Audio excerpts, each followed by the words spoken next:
What's going on, everybody? Welcome in to Blazers Uprise Live here on a Thursday night. Hopefully, you've had a good Thursday.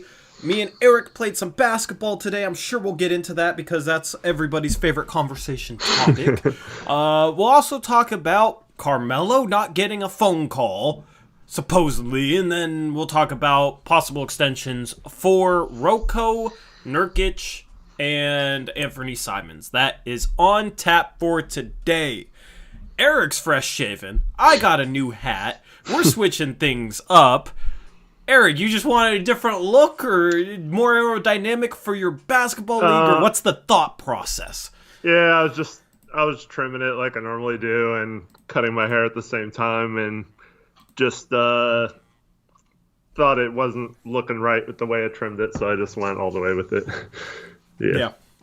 Figured I'd go for the younger looking Eric for a while. You audibled to a Hail Mary, is what you did. So. But in about a week, it'll be back to normal. So. Yep. It's just everything's looking different tonight. Luis is tripping out. So we got a lot of good topics today for the middle of September. It is September 16th. If you didn't know, that means you didn't watch my video, because I also mentioned it in my video. Shout out to you if you watched my video. I dropped a ramble video for you, so I'm rambling while I plug it. I dropped a ramble video for you guys talking about people that think we might cap dump. Dude, I couldn't say it in the video, and I can't say it now. People that thought we would cap dump Nurkic, and talked a little bit about upcoming videos and whatnot. So go watch that video after the stream if you have not watched it yet. Other than that, Eric, I'll let you kind of lead things off. We'll just dive in here. What do you want to talk about first?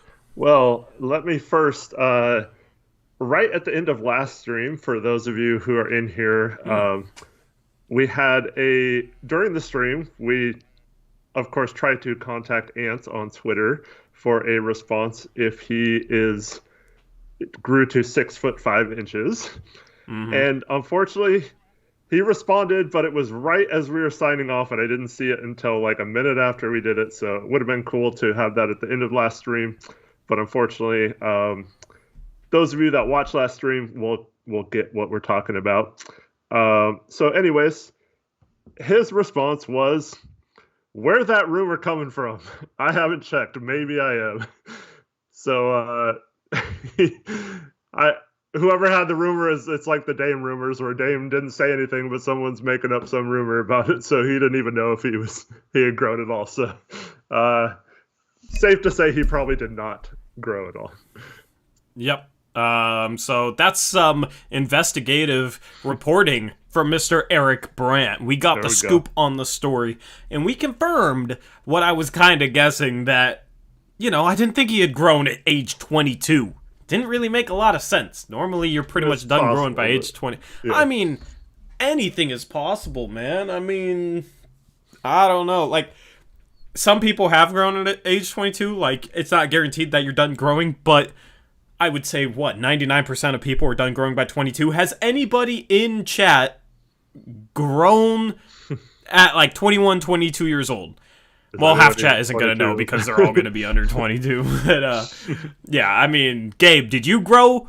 Did you grow at age 22? Because I was done growing at, like, age 16. So, when did you stop growing, Eric?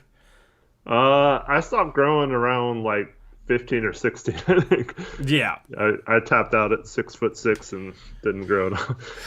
What sucked is I was like 6'3", 6'4" at age 15, 16. When I was born, the doctors told my mom, based on his growth plates, he's supposed to be 6'6" to 6'9", somewhere in that range. So I'm like, dope, man, I'm going to be a D1 basketball player because I'm going to grow to 6'8". Yeah, I was supposed to be about 6'8", too. Yeah, I mean, and then I stopped short at 6'4", and it's just depressing. If I was 6'8", I might have been able to make it D1. I don't know. Would have been a lot easier being 6'8" than 6'4", because I don't got the athleticism to be a 6'4", like, legitimate college player. Anybody says the magic number, you're getting banned. We'll talk about basketball later. But yeah, so I stopped growing at age 16. It's very unlikely that you grow at age 22. So. Yeah. Well, somebody said the report came from Dan Meringue. Yeah. So Trevin said he watched it or found it, and yeah, I don't know why Maring would make that up, but it's probably just a bad joke or something. But as further proof, man. Trevin. Why do people? We got people in chat that watch those lies, man. Don't get led astray. All right, we bring the truth here. All right. I'm not gonna say any names, but yeah. So anyway, moving on. Someone on Twitter, Blazers Palace, who saw Ant at Subway today, and he is 6'4", and he said Ant was definitely not taller than him too. So that confirms that he's just Blazers Palace is just flexing right now. 6'4", Ant pretty short of me. I think he's just flexing. But yeah. See, we do the investigative reporting, man. Eric heard from him. Blazers Palace met up with him at a Subway, all right? So this community, we're advancing here, right? We're advancing. We're making improvements with our coverage. We're actually in the field, so to say. So put an end to that rumor. Also, did you find the donation we missed last stream? Because apparently we missed a dono. Yeah, it was from JM. I was going to wait to see if he showed up in here. He's got one of those... We can wait, yeah. Weird names that I don't think comes up when you add him. So, JM, if you're in here, let me know. We apologize for missing your dono. And was it in the middle of the stream? Do you know? It was like 3/4 of the way through, but we were talking about other stuff and just kind of chat was moving kind of fast. So yeah. Yeah, you guys are just blowing up chat too much. I'm gonna blame you guys instead of us. I'm just kidding. Yeah, normally we're pretty good with covering donations, so apologies to him. We will read it off. I assume you have to... later. Yeah. Yeah. Do you have the comment? I do have the comment. Does it tie into anything we're going to talk about?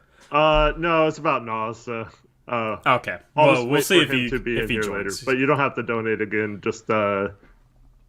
Just at Eric in Twitter on the chat, and yeah. See, because we made the mistake, he just gets extra love right now. He's in here almost every stream. Big supporter. We appreciate him and apologize for missing that. No.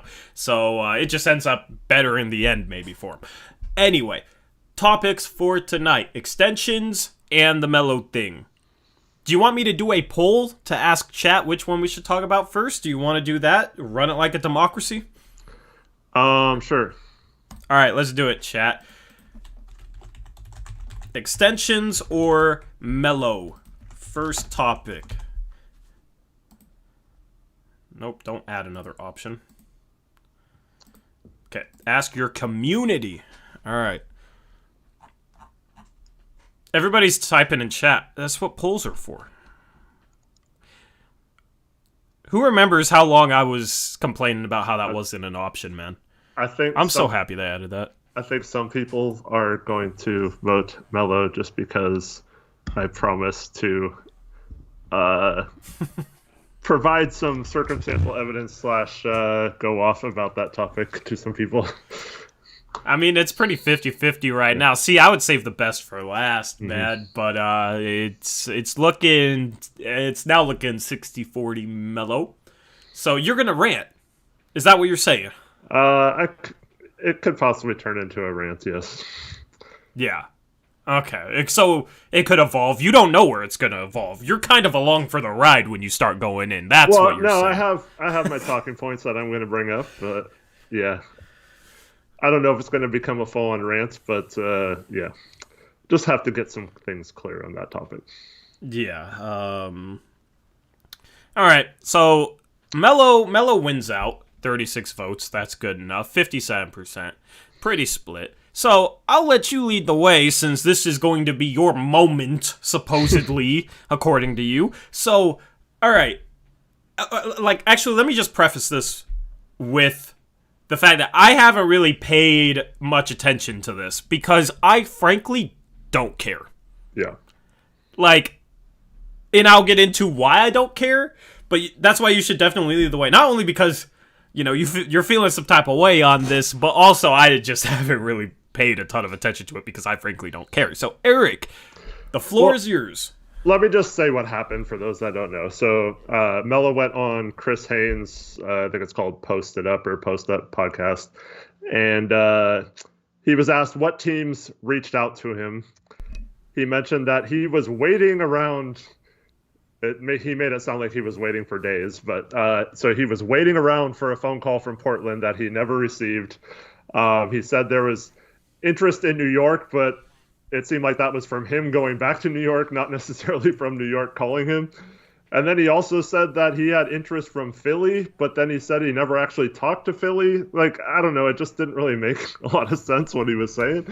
And then, like, he didn't really want to go to the Lakers, but they, reached out to him, I guess. And then later on, so Chris Haynes asked him, did Portland ever reach out to you? And I wrote down the quote. He says, no, they didn't get back to me on that way that I thought they were going to get back to me. Whatever that means.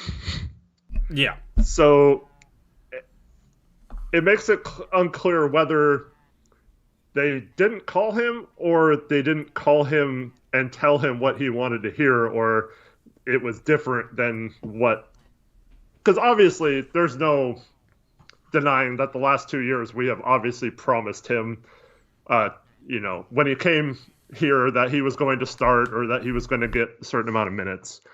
And then second of all, last year, I'm pretty sure we convinced him to come off the bench, but we still guaranteed him that he would be part of the rotation and part of minutes and stuff. This year, I guarantee you the conversations with his agents were, if he's back, I'm sorry, but we can't promise anything this time. Like, if he's not playing well enough to be part of the rotation, he's not going to get minutes. We're going to run things differently from now on without Stotts, right?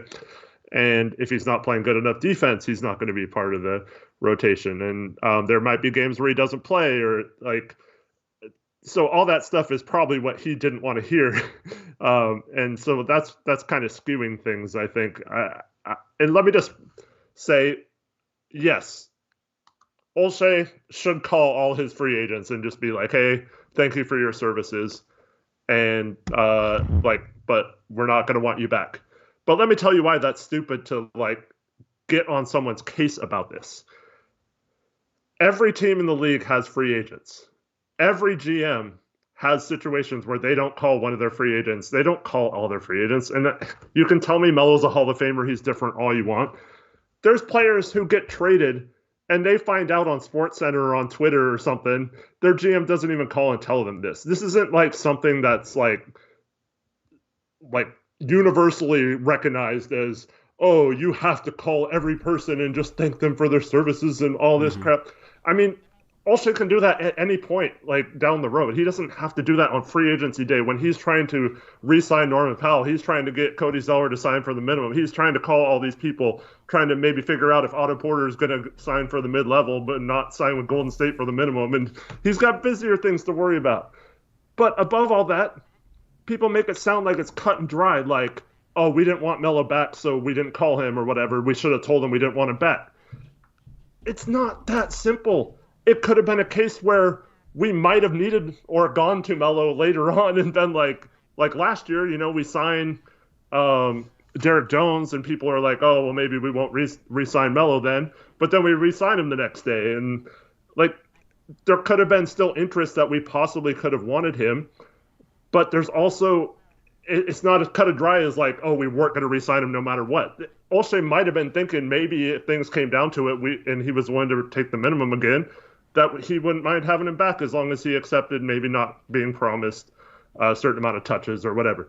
So I don't understand why you have to call him right away in free agency and tell him so he can move on to another team. That's his agent's responsibility.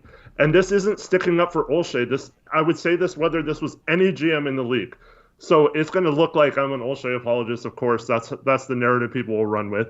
But people will run with that narrative against you because they can't actually argue the points you're actually making, right? So they'll deflect away from the great points that you're making into BS like that. Mm-hmm. So that's why they'll say that stuff. You don't even gotta defend yourself because that's just what they're doing because they have no argument for any of that. And I mean, I'm not there. This isn't facts, but now you can contact your own free agents ahead of time, right?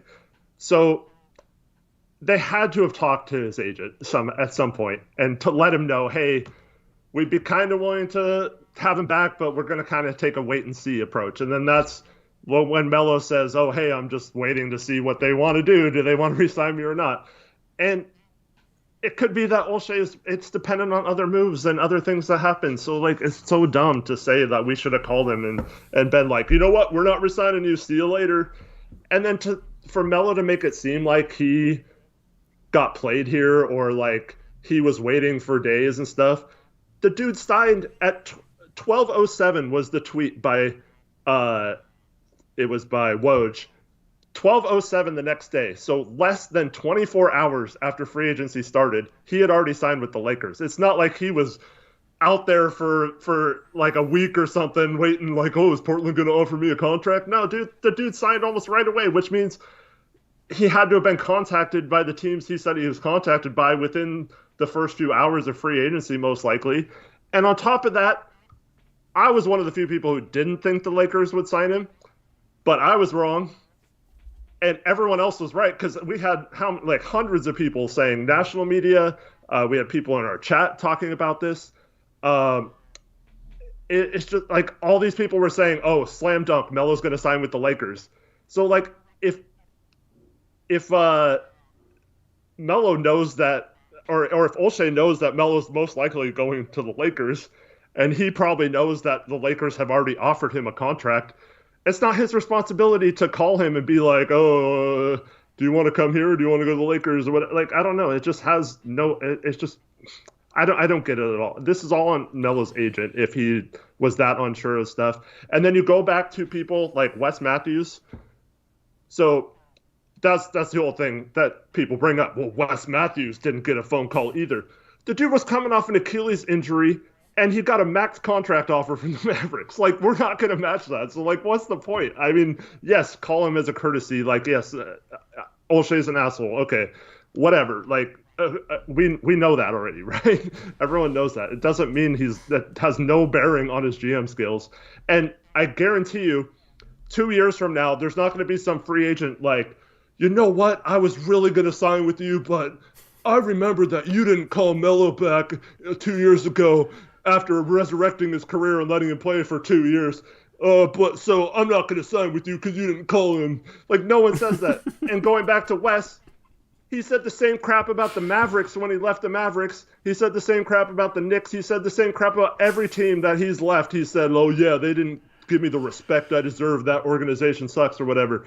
Like, he trashes all those teams on the way out the door. Mm-hmm. And the whole Cantor thing, Dame even said Cantor was lying. And that's, again, on Cantor's agent. We went into that offseason. Cantor had 2 months. Him and his agent knew exactly how much Portland had to offer and exactly how much that offer would be the second free agency started. And he still complained about not having enough time to decide. Dude, you had the whole year to decide whether or not you were going to stay with us for that price. You don't give me this crap about 6 minutes and crap like that. And Dame even proved that was wrong. But all these people are like, oh, remember that situation? And then you got like Robin Lopez. He signed like a huge contract with the Knicks or the Bulls or something that year. And like, I don't know. It's so dumb to like think about this. And who knows, Olshey could have reached out in private later on.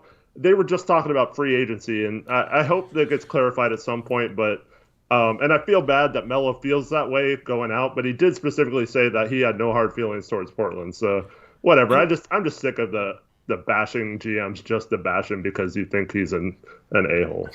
Yeah, and here's the thing, man. What Melo said is a bit ambiguous because he said, they didn't get back to me in the way I thought they'd get back to me. Right. That could mean a number of things. That could mean they got back to him and said, yeah, we don't plan on bringing you back next year, and he thought that they were going to offer him to return. So, like, if that was the case, then everybody acting like Olshey didn't even get in contact with him or his agent, that's wrong. Like, we don't know exactly what Melo means by that, and people are making out like, oh, Olshey didn't even contact him. But Melo specifically said, Portland didn't get back to me in the way I thought they would. All right? That's ambiguous. And I'm not going to sit here and, like, try and figure out what exactly that means. But you have a lot of people just running with that as much as they can because they don't like Olshey. And, I mean, you made a great point. This is literally all just... It's all... I don't know. It's not something that's going to come back and bite us. Right? Like, we did so much for Melo, and people forget that Melo spurned us before he ended up being a Blazer. Very true. He had a no trade clause in New York, and he wanted to go to OKC. Mm-hmm. And Damon, CJ were trying to Cleveland and Houston first, I think, and then opened it up to OKC. Yeah. And then the next offseason, he was a free agent, and Dame and CJ were trying to recruit him, and instead he goes to the Houston Rockets. And then they screw him over after 10 games. And after he spurned us twice, we still gave him an opportunity to play for the Portland Trail Blazers after he rejected us twice.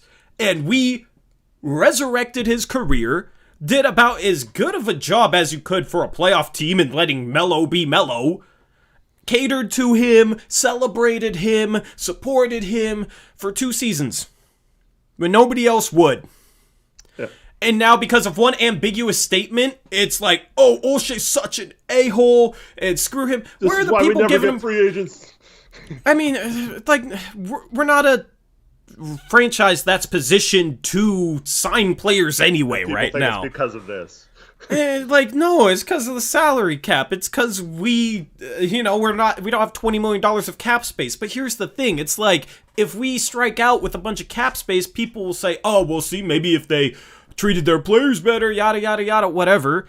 But, I mean, we struck out with $20 million in cap space when we signed Evan Turner, right? Like, we've always kind of struck out with cap space.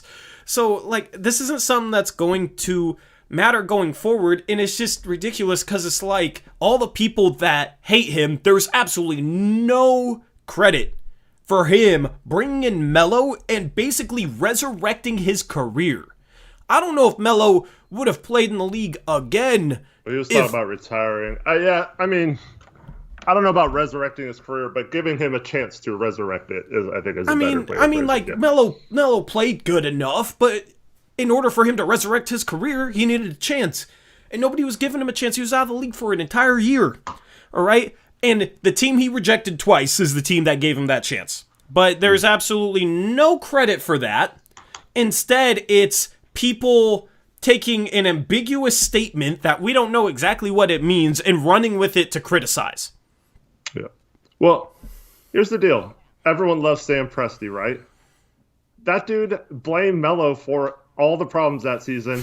They trade him away, and I think they won like 1 or 2 more games the next season. We're out in the first round again, right? Yeah, they lost to us. Yeah, and then Houston, after like 10 or 11 games, waive him like he's the problem or something.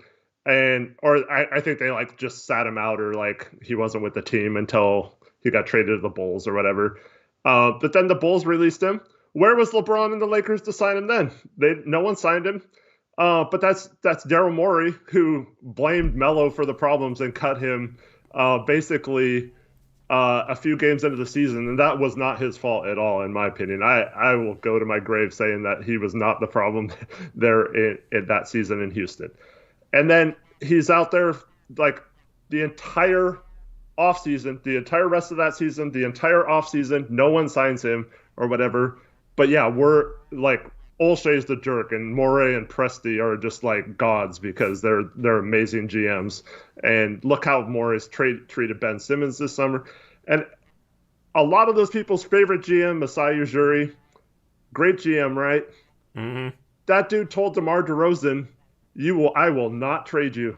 A week later, he's gone out of town. Didn't say a word to him. Didn't let him know he was trading him or like thinking about trading him or whatever. So that's way more of a D move than anything that Olshey did by like not calling Melo for like less than 24 hours in free agency. So every GM does this. It's not. Melo even said it in his thing. It's a business. It's loyalty does not come into play, and you get kind of screwed over if you're loyal. And I feel bad for that, but like I mean, the dude just has to understand that like it's not a situation where Olshey was being disrespectful or anything. And if anything, we've done, I mean, we were how much did we like talk about Melo's legacy and upholding his being guardians of it, last year and all that kind of stuff. Like, we did nothing but try to help him be the best player he can. And I'm not saying that Melo should be disrespected because of that or anything. But honestly, too, I mean, Melo's had some personal things where he's not the most honest person either, taking to account like his cheating multiple times on his wife and now her filing for divorce and all that kind of stuff. So, like, I don't understand why we're just, like, taking his word 100% over because we all hate Olshey, Yeah, and I mean, dude, it's professional sports at the end of the day. Like, Olshey, everybody wants him to just ship CJ away for whatever, and CJ's trash, and if Olshey didn't say a word to CJ and then traded him, nobody would be complaining. Mm-hmm. Right? Even though CJ has been here for almost an entire decade, right? Given his blood, sweat, and tears to this organization.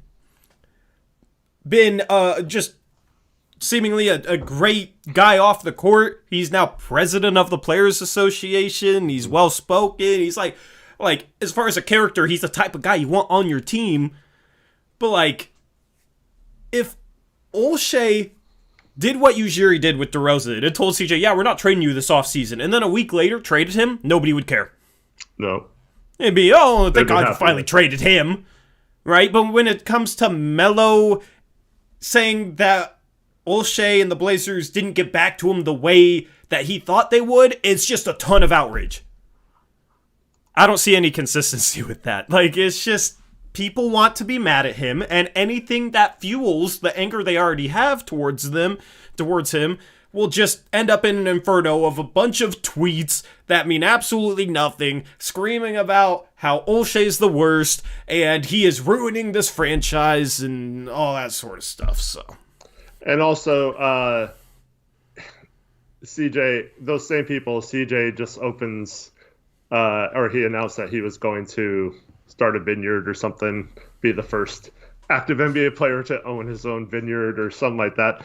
And all the comments are like, oh, too bad you're not going to be around to like see it. And it's all these same people criticizing Olshey for not calling Carmelo's. It drives me crazy that people just find anything to get mad about. Yep, shout out Gray Hughes investigates for the $10 dono. He Grady? says, if Dame wanted Melo, he would be here. He didn't, so no calls were made. It's that simple. We know how it works. And, I mean, I probably agree with that. We can't know for sure. Like, Dame might have wanted Melo, but Olshey might have said, Dame, we need better defenders off the bench. Yeah. And Melo just isn't it defensively. So there might have been a little bit of disagreement on that. But, I mean, there is a decent chance that Dame was looking at Melo like, okay, it was cool to play with you. You could still score the ball. Our defense still sucks. We need better defenders if we want to actually win. Mm-hmm. Like, Dame seemingly kind of soured on Stotts as the season went on. I wouldn't be surprised if that was also the case with Melo. Well, if you just take a step back and think the Dame comments about how he felt like there were certain players that didn't care when they lost to the Nuggets. And then you think about like how Dame, wanted the team to be better in the offseason. And then you also think about them then bringing the same starting lineup back, and to a lot of people that seems contradictory, right?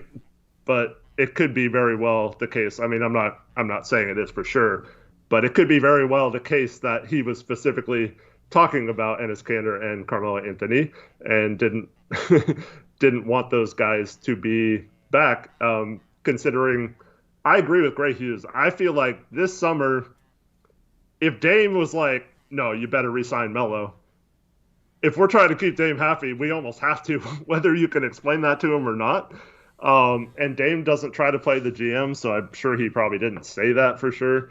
But like, if Dame wanted to trade like Rocco or CJ or whatever, for sure, like those things would have happened. I don't believe that. So, well, here's my thing: is like Olshey and Dame had this meeting before Dame went off to the Olympics, And I feel like one of the things that was addressed in that meeting was Olshey saying, we feel like we brought in a coach who will help you guys with defense more than Terry did. However, we want to put the best defenders around you as possible. And we're still going to try and get guys that can shoot the ball, can make plays, can pass, so that they can maybe help set you up with easier shots than you just having to come off a pick and roll all the time, and that'll fit under Chauncey. But we also want guys that can truly defend, not just in the starting lineup, but at the 4 and 5 off the bench. Mm-hmm. So that means, like, Melo just isn't that guy. You know what I mean? Like, yeah. And Dame might have been like, oh, I like playing with Melo. I want to play with Melo. But I don't know, man. Like, I don't think Dame would be sitting there saying, like, hey, man, you should bring back Melo then because Melo's a great defender. I mean, I don't know. Like, he's... Right. When you're on the team, you can... When you're on the team, it's a situation where you might be a little bit too close in terms of, like, overvaluing some of the teammates you have because those are your guys that you go to battle with, you know? Like, Dame has said it himself. If he was GM, Sasha Pavlovich would still be on the team, which is a bit of a joke, but it's like, I don't know. I don't know if Dame realized that Melo was a bad defender or if he had to be, you know, convinced or pushed on it. But Olshey did admit in the press conference after the season that he needed to get better impact defenders off the bench at the 4 and 5. Everybody acts like he never took any accountability for the roster construction whatsoever. He admitted in that press conference after the conclusion of the season they needed better impact defenders off the bench of the 4 and 5. He went out and he got that. All right? Like, I think that was kind of the message in that meeting. And I don't know if Dame and the front office disagreed on Melo there. Hopefully it was a situation where Dame was like, okay, yeah, that sounds good. Mm-hmm. And I don't think they could have done a better job realistically of filling the backup 4 and 5 for what they did.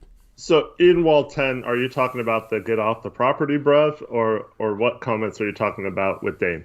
Because I was just about to say, when Ed Davis signed somewhere else, you saw Dame, like, upset about it on social media, right?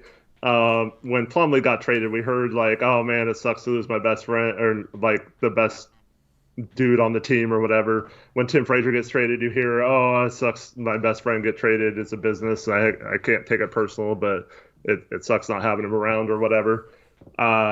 So like, I mean, other than the get off my property, bro, I don't think I saw anything from Dame being upset about Melo leaving or anything. So I don't know. I mean, I think this team, Dame, Olshey, everyone knew that it was time to move on, I think. And that has nothing to do with not calling him or whatever, but I don't know. I think everyone should have known that this was heading towards a divorce there. I mean, yeah. We ended up, I shouldn't say we, I feel like a lot of the fan base ended up overrating Carmelo Anthony. And he shot the 3-ball well for us. He shot 38.5% his first season with us. He shot 40.9% his second season with us. Outside of that, there was nothing that he brought to the table. And maybe you could say part of that was how he was used. Like maybe Stas should have used him more as a playmaker and off screens. That's the argument Eric will make. But, I mean, it's not like the dude... I don't know. It's not like the dude has been used consistently in that role and proven to be successful in that role. So it's just, for me, it's just like, that's an argument that I can see both sides of it. You know, like, so it's just a situation where the only productive thing that he did consistently for us was knock down 3 balls. Mm. He didn't defend consistently. He had moments where it'd be like, wow, Melo's playing some defense. In the bubble last year, it was like, wow, Melo's actually defending. Outside of that, he was a poor defender. He did not shoot efficiently inside the arc. His first season shot 45% from 2. His next season shot 43% from 2. From 2, that's not good. All right? He didn't rebound super well, especially his last season. In over 24 minutes a game, only got 3.1 rebounds per game. Like, the only consistent thing he did for us was knock down 3s. And everybody acted like he was some phenomenal player. And I didn't follow that. The only thing I'll add to the thing is it's the same thing when people talk about CJ, whether he's being a ball hog or not. But both of those guys demand someone be on them or account for them on the court. So he does provide spacing if you use him correctly. If he does command some sort of game plan from the defense. We saw multiple times throughout the 2 years here him getting double teamed for no reason. I don't know why teams would ever double team him, but like they did do it. So there's still teams that respected him a lot, his scoring ability. So that's where I go to. We all know his post ups are extremely inefficient at this point in his career. Yet that's like pretty much all we had him do, and then occasional spot up shooting. But it should have been more spot up 3-point shooting or more cross screens or something just to get him a little closer to the basket instead of having to shoot like 16-foot jumpers, shoot 10 to 12-foot jumpers or whatever.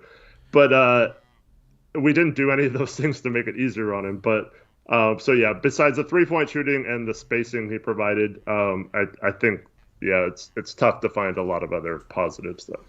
Yeah, it's like now we got a guy who shot 36% from 3, averaged over 3 assists per game. You can use him in a playmaking role to back up for, and is one of the best backup power forward defenders in the entire league. Can play 3, 4, or 5. Can play 3 positions on both sides of the court. Like, that's the guy we needed. It's such a huge upgrade. Nance is such a huge upgrade over Carmelo. Like, I'm thrilled about that upgrade. And people are acting like it's not that big of an upgrade, man. Mm-hmm. You guys are going to see. I don't even need to talk about it right now. Like, Nance is going to be phenomenal in that role if he's used right. But, like, here's the thing with, like, game planning for Melo and whatnot. That's why I'm kind of excited about this year. It's like, dude, I'm tired of defensive game plans just revolving around, okay, how do we guard Damian Lillard, CJ McCollum, and Carmelo Anthony? Mm-hmm. I want opposing defenses to think about, like, okay, how do we stop the Blazers' motion offense? How do we stop these actions, right, that involve more than just Dame and CJ and, ISO scores? Because we just ran pick and roll and a lot of isolation. So defenses were just like, okay, how do we guard the pick and roll on these guys? And then where is the help when we are guarding these guys in isolation? And how do we deal with that? Mm-hmm. Like, if you go up against Golden State when they're all healthy, it's like, how do we guard all these different actions that they run in? Because if you're just focused on Steph, with how much he moves off the ball, you're going to have a breakdown and they're going to get a dunk with Kevon Looney. Mm-hmm. You know what I mean? So that's something where it's like, going into next season. Conference Finals in 2019. Yeah, I mean, well, yeah, unless you run drop scheme on Steph, and then he'll just cook you to death. So that's kind of where I'm going into next season, like, looking forward to it. That's why I didn't want Melo back, and I didn't want Kanter back. I wanted better defensive players, and I'm happy with the coaching upgrade. That's why I'm not tripping about the roster being what it is, and we still have CJ. Right? Because people forget, we were like a plus, in the first round, we were like a plus 40-something. With the starting lineup. People forget how we would, like, consistently build a lead, and then Stotts would sub in Melo with Kanter, and we'd immediately shed points. And immediately just get crushed. Mm-hmm. People forget that. You put Larry Nance Jr. and Cody Zeller there, I think our bench unit could have outscored their bench unit. With the roster we have this year, even under Stotts, who you guys all know I did not think was a good coach, even under Stotts, with the roster we have this year, we beat the Nuggets in 5 or 6 games in the first round last year. And that's based on how well our starting lineup played and then how poor Melo and Kanter were paired defensively. Like, I fully believe that. So, in the second round, we probably get beat by the Phoenix Suns with the way we were playing. Probably doesn't hold up there. But that's where I'm hoping the coaching is an upgrade and maybe could make us competitive in a series like that. So, Eden Wall 10 says, you're talking about a player playing well with bad teams, though, in Larry Nance. That doesn't change the fact that he's a good defender. Like, that's not something you can fake on a bad team. He's the type of player who's better if he's playing next to better players. Mm-hmm. Because he's not a guy that's like a Colin Sexton, who it's like, oh yeah, he's on a bad team, so he's just going to dominate the ball and go out and shoot 20 shots a game and get 20 points per game and put up stats like that. He's a guy who plays defense really well. There's no reason why he would play great defense on a bad team with a bunch of bad defenders, because you have a lot of bad defenders there in Cleveland, and then go to a better team with hopefully a better defense and regress defensively, right? So defensively, that's a bad argument. Offensively, he's a guy who passes well. If he has better players next to him, especially better offensive players, and hopefully a better system under Chauncey, no reason why that won't translate to a winning team. Yeah. He knows how to cut. So if you have your teammates with more attention on them, that'll open up more cutting opportunities for him. Like, that argument doesn't make any sense. It's I don't know. I could pick it apart from everything he brings to the floor. He's just a guy who plays better next to better players. Well, we'll see. I mean, we'll see, but I'm confident in him. Yeah. Like, there's no reason why he should play worse here. Mm-hmm. And here's the thing, is like, he will not hit a big shot at the end of a game. We don't need him to hit a big shot at the end of a game. Like, maybe we might need him to hit one or two, but you have Dame for that. You have CJ for that. And if you can get him playmaking going downhill or finishing at the rim, that's the shots I hope he's hitting at end of games. Like, I hope that our offense is good enough where it's like, okay, Larry Nance shooting a 25-footer isn't what we have to rely on at the end of games. Right? Yep. Like... Hopefully not. So yeah. I mean, I know there's people in here that listen to people that just are going into next season with a bunch of angst and a bunch of dread and just think it's going to be horrible. And it's like, there's people in here that listen to others that just have a lot of negative thoughts heading into this season. Mm-hmm.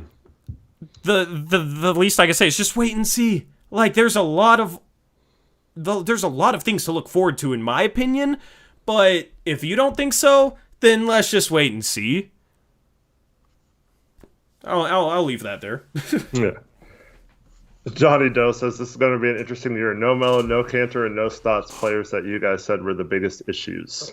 Yeah. Well, I mean, I don't know. I've never fully blamed Melo for any of our problems.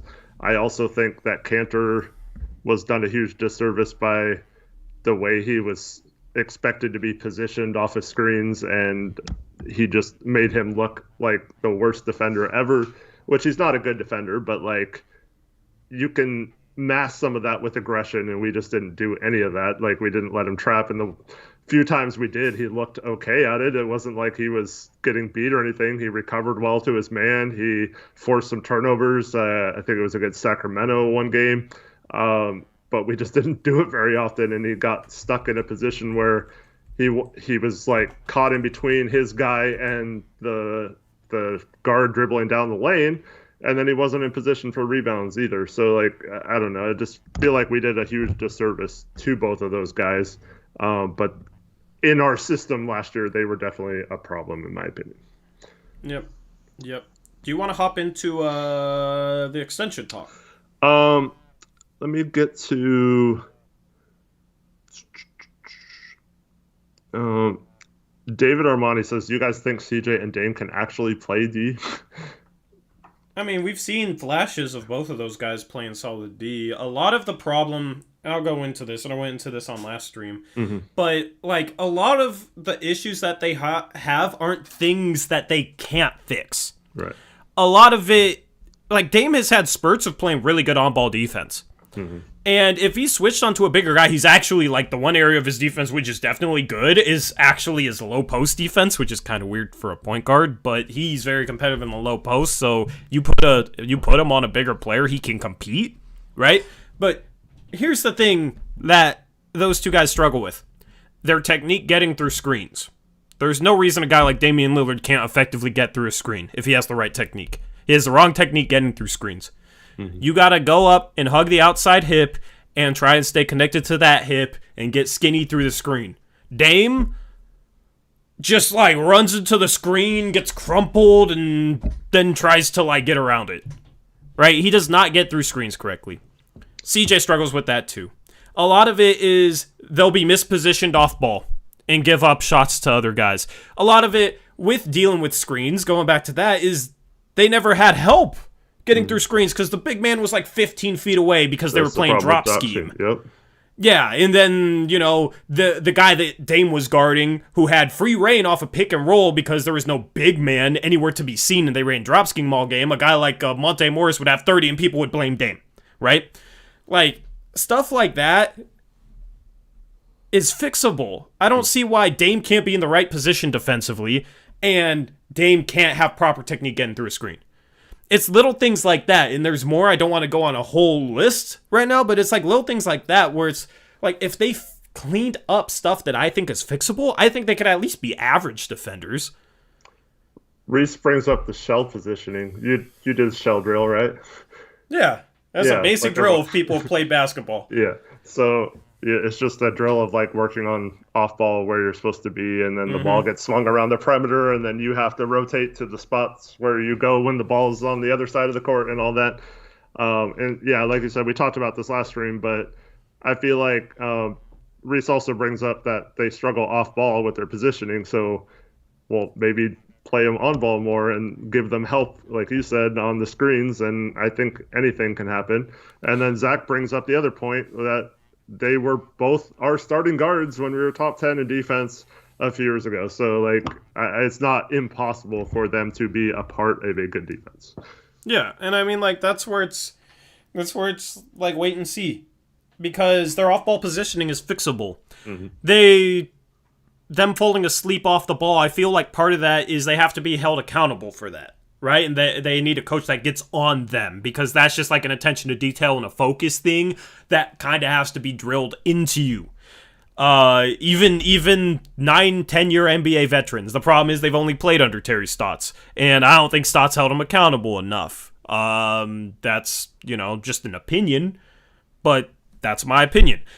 So it's like, head on a swivel. It's basic stuff. Shell positioning, shell drill, head on a swivel, see ball and man. It's basic stuff like that they struggle with, that they shouldn't, that I think is fixable if they have the right coach leading them, and that's where I hope Chauncey Billups is that right coach.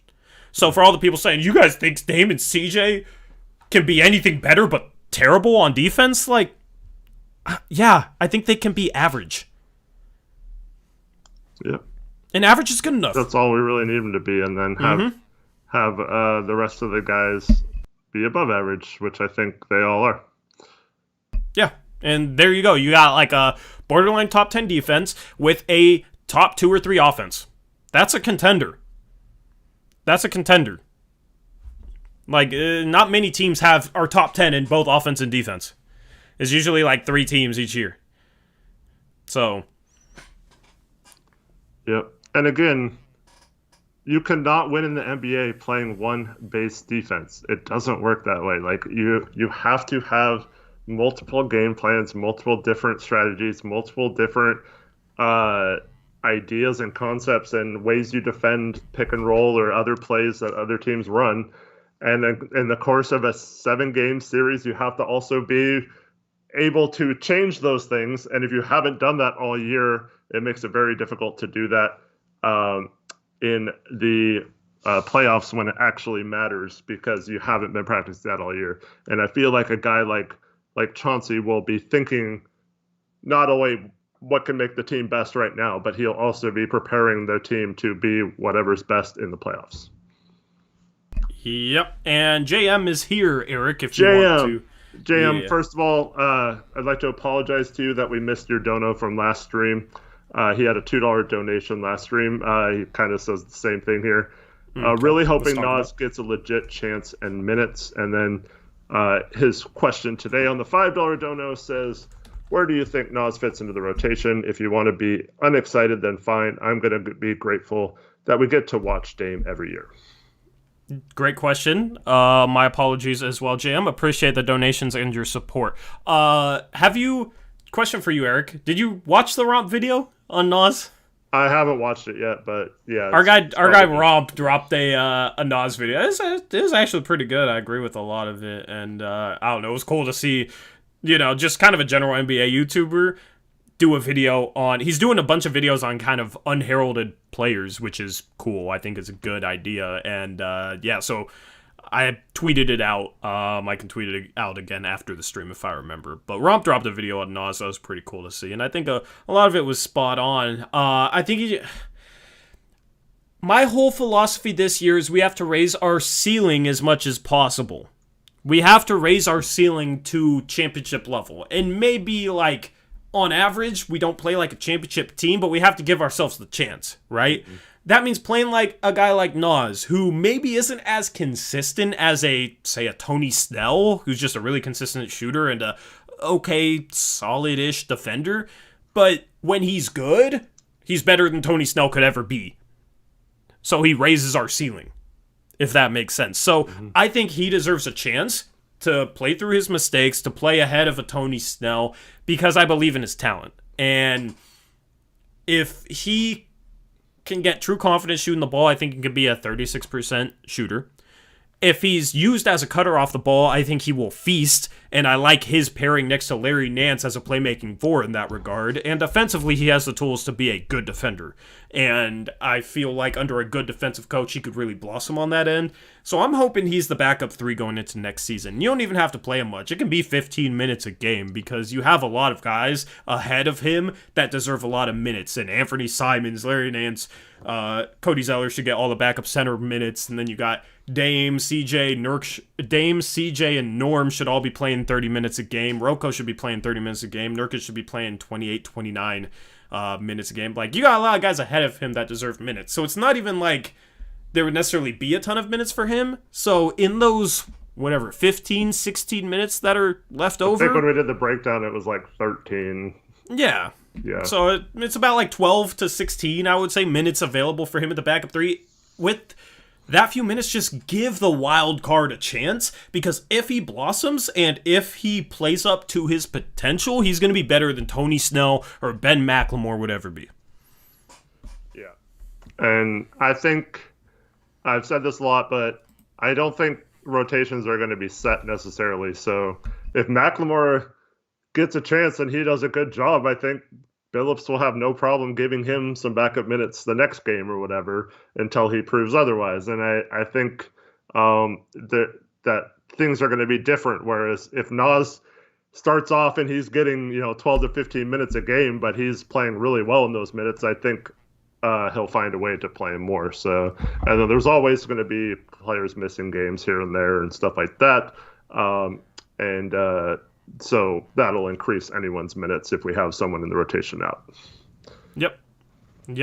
Great question. I am always down to talk Nasir Little. It'll be interesting to see. What is your guess opening night? Who do you think is going to be playing more, Eric? Nasir Little or Tony Snell? I really hope the answer is Nas.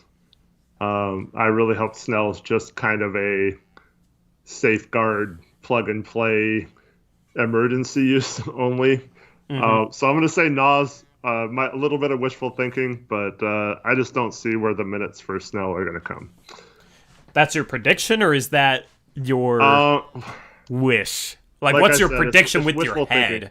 My prediction is probably going to be that Snell might... I don't know if it's necessarily in direct restriction for Nas's minutes, but I think Snell is going to get a chance early on in the season. Yeah. My gut says it's going to be Snell, man. But it's hard to tell with a guy like Chauncey, you know? Like, it could be either one, but my gut is saying Snell right now. Yeah. Because, here's the thing. I won't be that bummed out if it's Snell. The dude is a sniper and can play some solid defense and is big enough to play the three, right? Like, he's underrated. You just throw it back, Eric. Remember, Nick Stauskas, Evan Turner, Mario Hezonja, Anthony Tolliver. Those were like our... under the radar bench sightings. Evan Turner wasn't, but those other three were, right? And it's like Stauskas and Hezonja. Yeah, it's like those were our kind of like under the radar sightings. They're like going to be fringe rotation guys, right? But Snell is a much better shooter than both of them. Stauskas was overrated as a shooter, and he's a better defender than both of them. And here's the thing. he doesn't go Kent Bazemore and think he's Michael Jordan off the dribble. Yeah, he knows his role. He plays it well. Those are the kind of players that coaches like. So kind of interesting with the Hawks, though. I mean, he played a lot most of the season, and then in the playoffs, his minutes got reduced down a lot. So I could see something similar here as well. Yeah, and here's the thing. Like, I expect in the playoffs us to be only playing 8 guys. Mm-hmm. And the 3 guys off the bench in that situation would be Simons, Nance, and Nurkic. So if he the 3 guys off the bench. Oh, don't even start. No. The 3 guys off the bench: Simons, Nance, Zeller. Yeah. Right. Like all those guys deserve. Zeller should be playing all the backup 5 minutes. I think Simons in the playoffs. Hopefully, he's ready to be the backup 1 and 2, and then Nance should be the backup 3 and 4, basically. Or Rocco should slide over to the backup 3 and stay the starting 4, and then that opens up a bunch of minutes at the 4 for Nance. Like, that should be the 8-man rotation in the playoffs. So that's the thing. Even if he wins the backup 3's job, I think it would go much like it did last year for Atlanta, where he'd play during the regular season and then his minutes would get cut in the playoffs. So that's the thing. Like, he's a fringe rotation guy. He's so much better than our fringe rotation signings in the past. The thing is, he's just not flashy. So you see all these memes like, oh, Dame wanted urgency this year, and Olshey says, you get Tony Snell.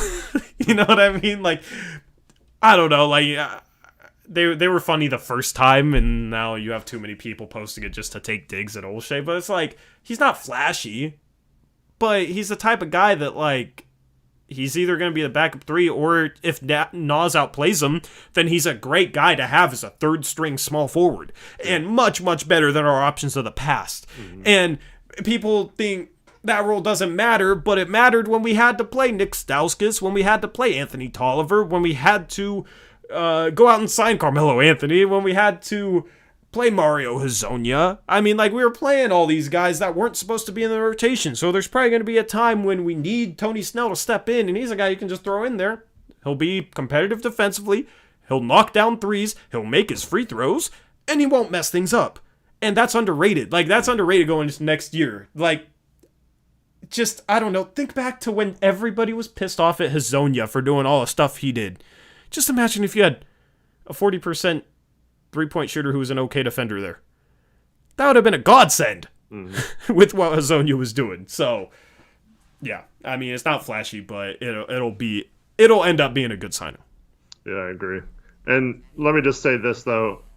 In terms of your 8-man rotation, if we want to be true contenders, I do think if we're talking about Nas, you have to play him in the playoffs, or like I want to see what he's going to do in the playoffs. He's having a great season, and it becomes a 9-man rotation.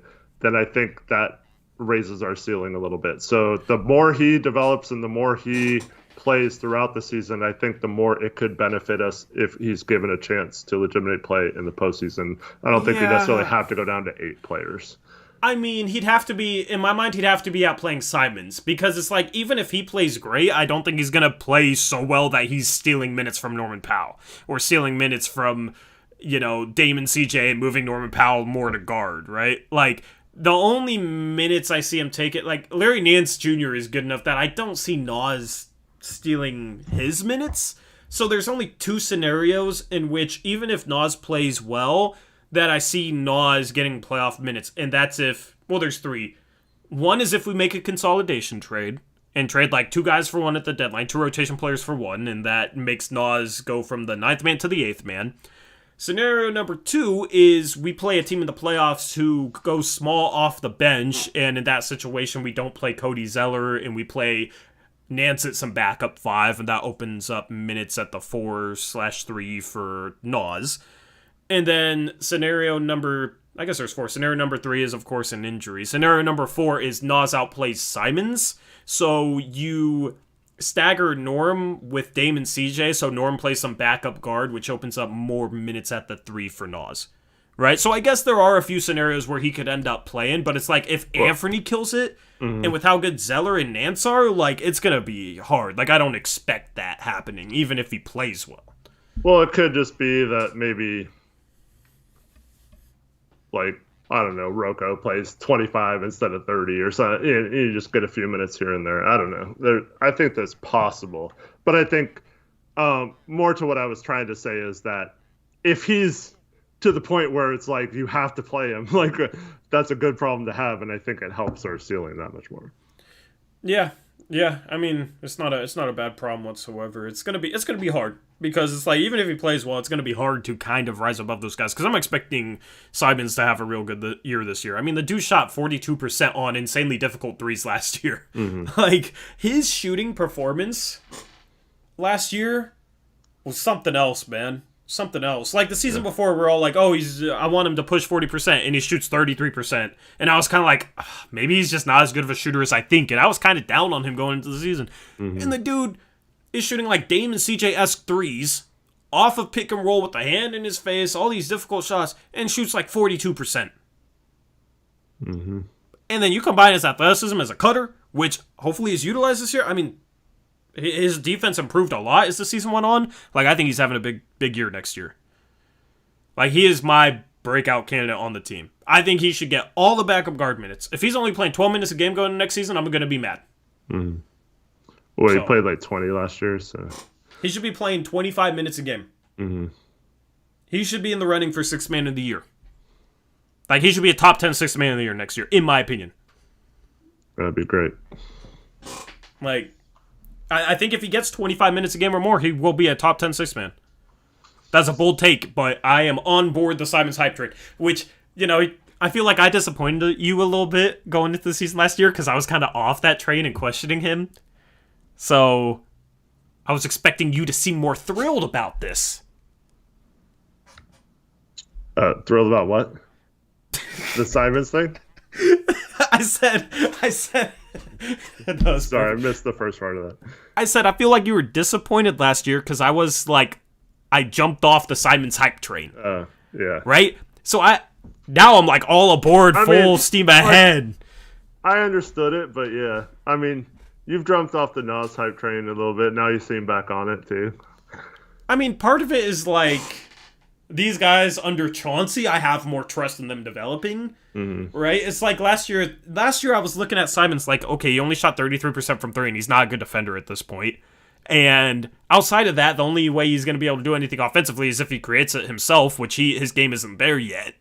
Like, where is the, you know, what is there to look forward to? You know what I mean? Like, that's kind of where I was struggling with him last year. But his shooting last year was phenomenal, 42% on insanely difficult shots. His defense improved as the season went on. And I think under Chauncey, it'll continue to improve. And then he's going to be utilized off the ball a little bit more, and he's going to be able to do some things offensively without having to just create them one-on-one or off the pick and roll himself. Mm-hmm.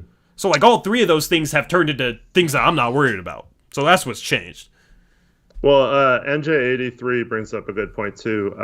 Not necessarily about Nas starting, but it could allow for load management for the main starters. Yeah. And that's something that when you have a guy like Snell as your third string, you feel comfortable if CJ has to miss a game or if we want to rest Dame or something, that you have a vet like that who can play a good role and possibly not make us miss a beat when we have to rest guys. And that's been a situation where we have absolutely been fighting for our playoff lives many of the previous seasons, so we haven't been able to load manage at all. It'd be really nice if we got into a situation where we could do that throughout the season. Yeah, I mean, even a guy like, and we never talk about him, Ben McLemore, mm-hmm.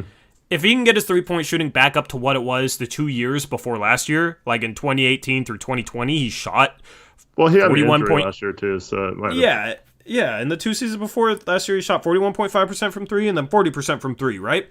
He's not, I think he's like a slightly below average defender, but if he's shooting 40% from three, is he any, I don't know, people might think this is an insane question, but if he's shooting 40% from three, Eric, is he any worse than Gary Trent Jr. was last year for us?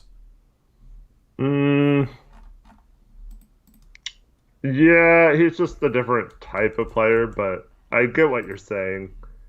Because Gary was not a good defender whatsoever for us last year. Like, he was a poor defender, probably worse than McLemore would be. He just doesn't have the...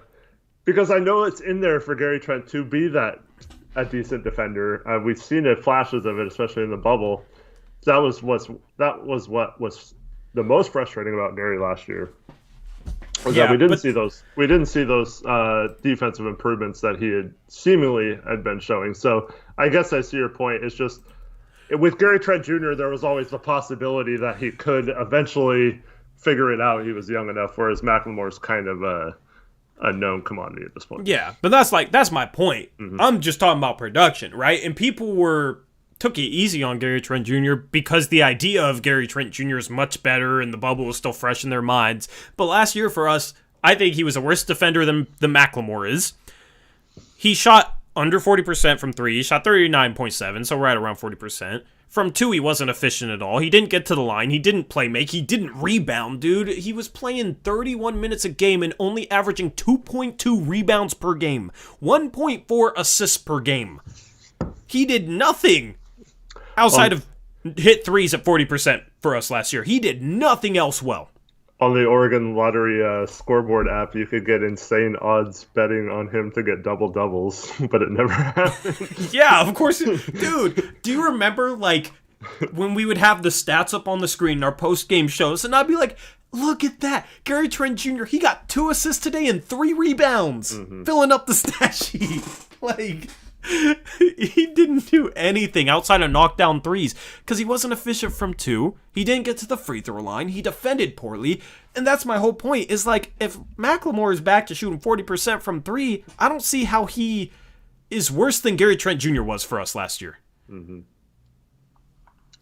That seems like a hot take or a bold take, but yeah, you're not too far off. It's only a hot take because of the idea of Gary Trent. You know what I mean? Like, and the idea of Gary Trent Jr. is why he got paid. So that's why it kind of seems outlandish. But if you just look at the production, man, I don't know. Yeah. Chat, what do you think about that? I don't see. Do you guys agree with that take, or do you think I'm crazy? I'm curious to see. But yeah, that's why turning Gary Trent Jr. into Norm was such a fantastic trade. Like, looking back, after re-signing Norm to this, dude, like, can we give Olshey some credit? We traded a guy who, the only good thing he was doing for us last year was knocking down threes. And we traded him for a better three-point shooter that's better in, like, every other area. Better rebounder, better defender, better finisher. Probably a little better passer, or at least maybe a little bit more willing passer. Norm isn't a great passer, but Gary Trent Jr. definitely wasn't known for his passing, so fantastic trade. I know I'm supposed to be anti-Olshey now, Trevin, but, like, just looking back at that, because everybody's like, oh, wow, we traded Trent for a guy who's not even going to return. I mean, there's no way you can't give Olshey credit for the Norm trade. Like, that was such a fantastic trade looking back. Yeah.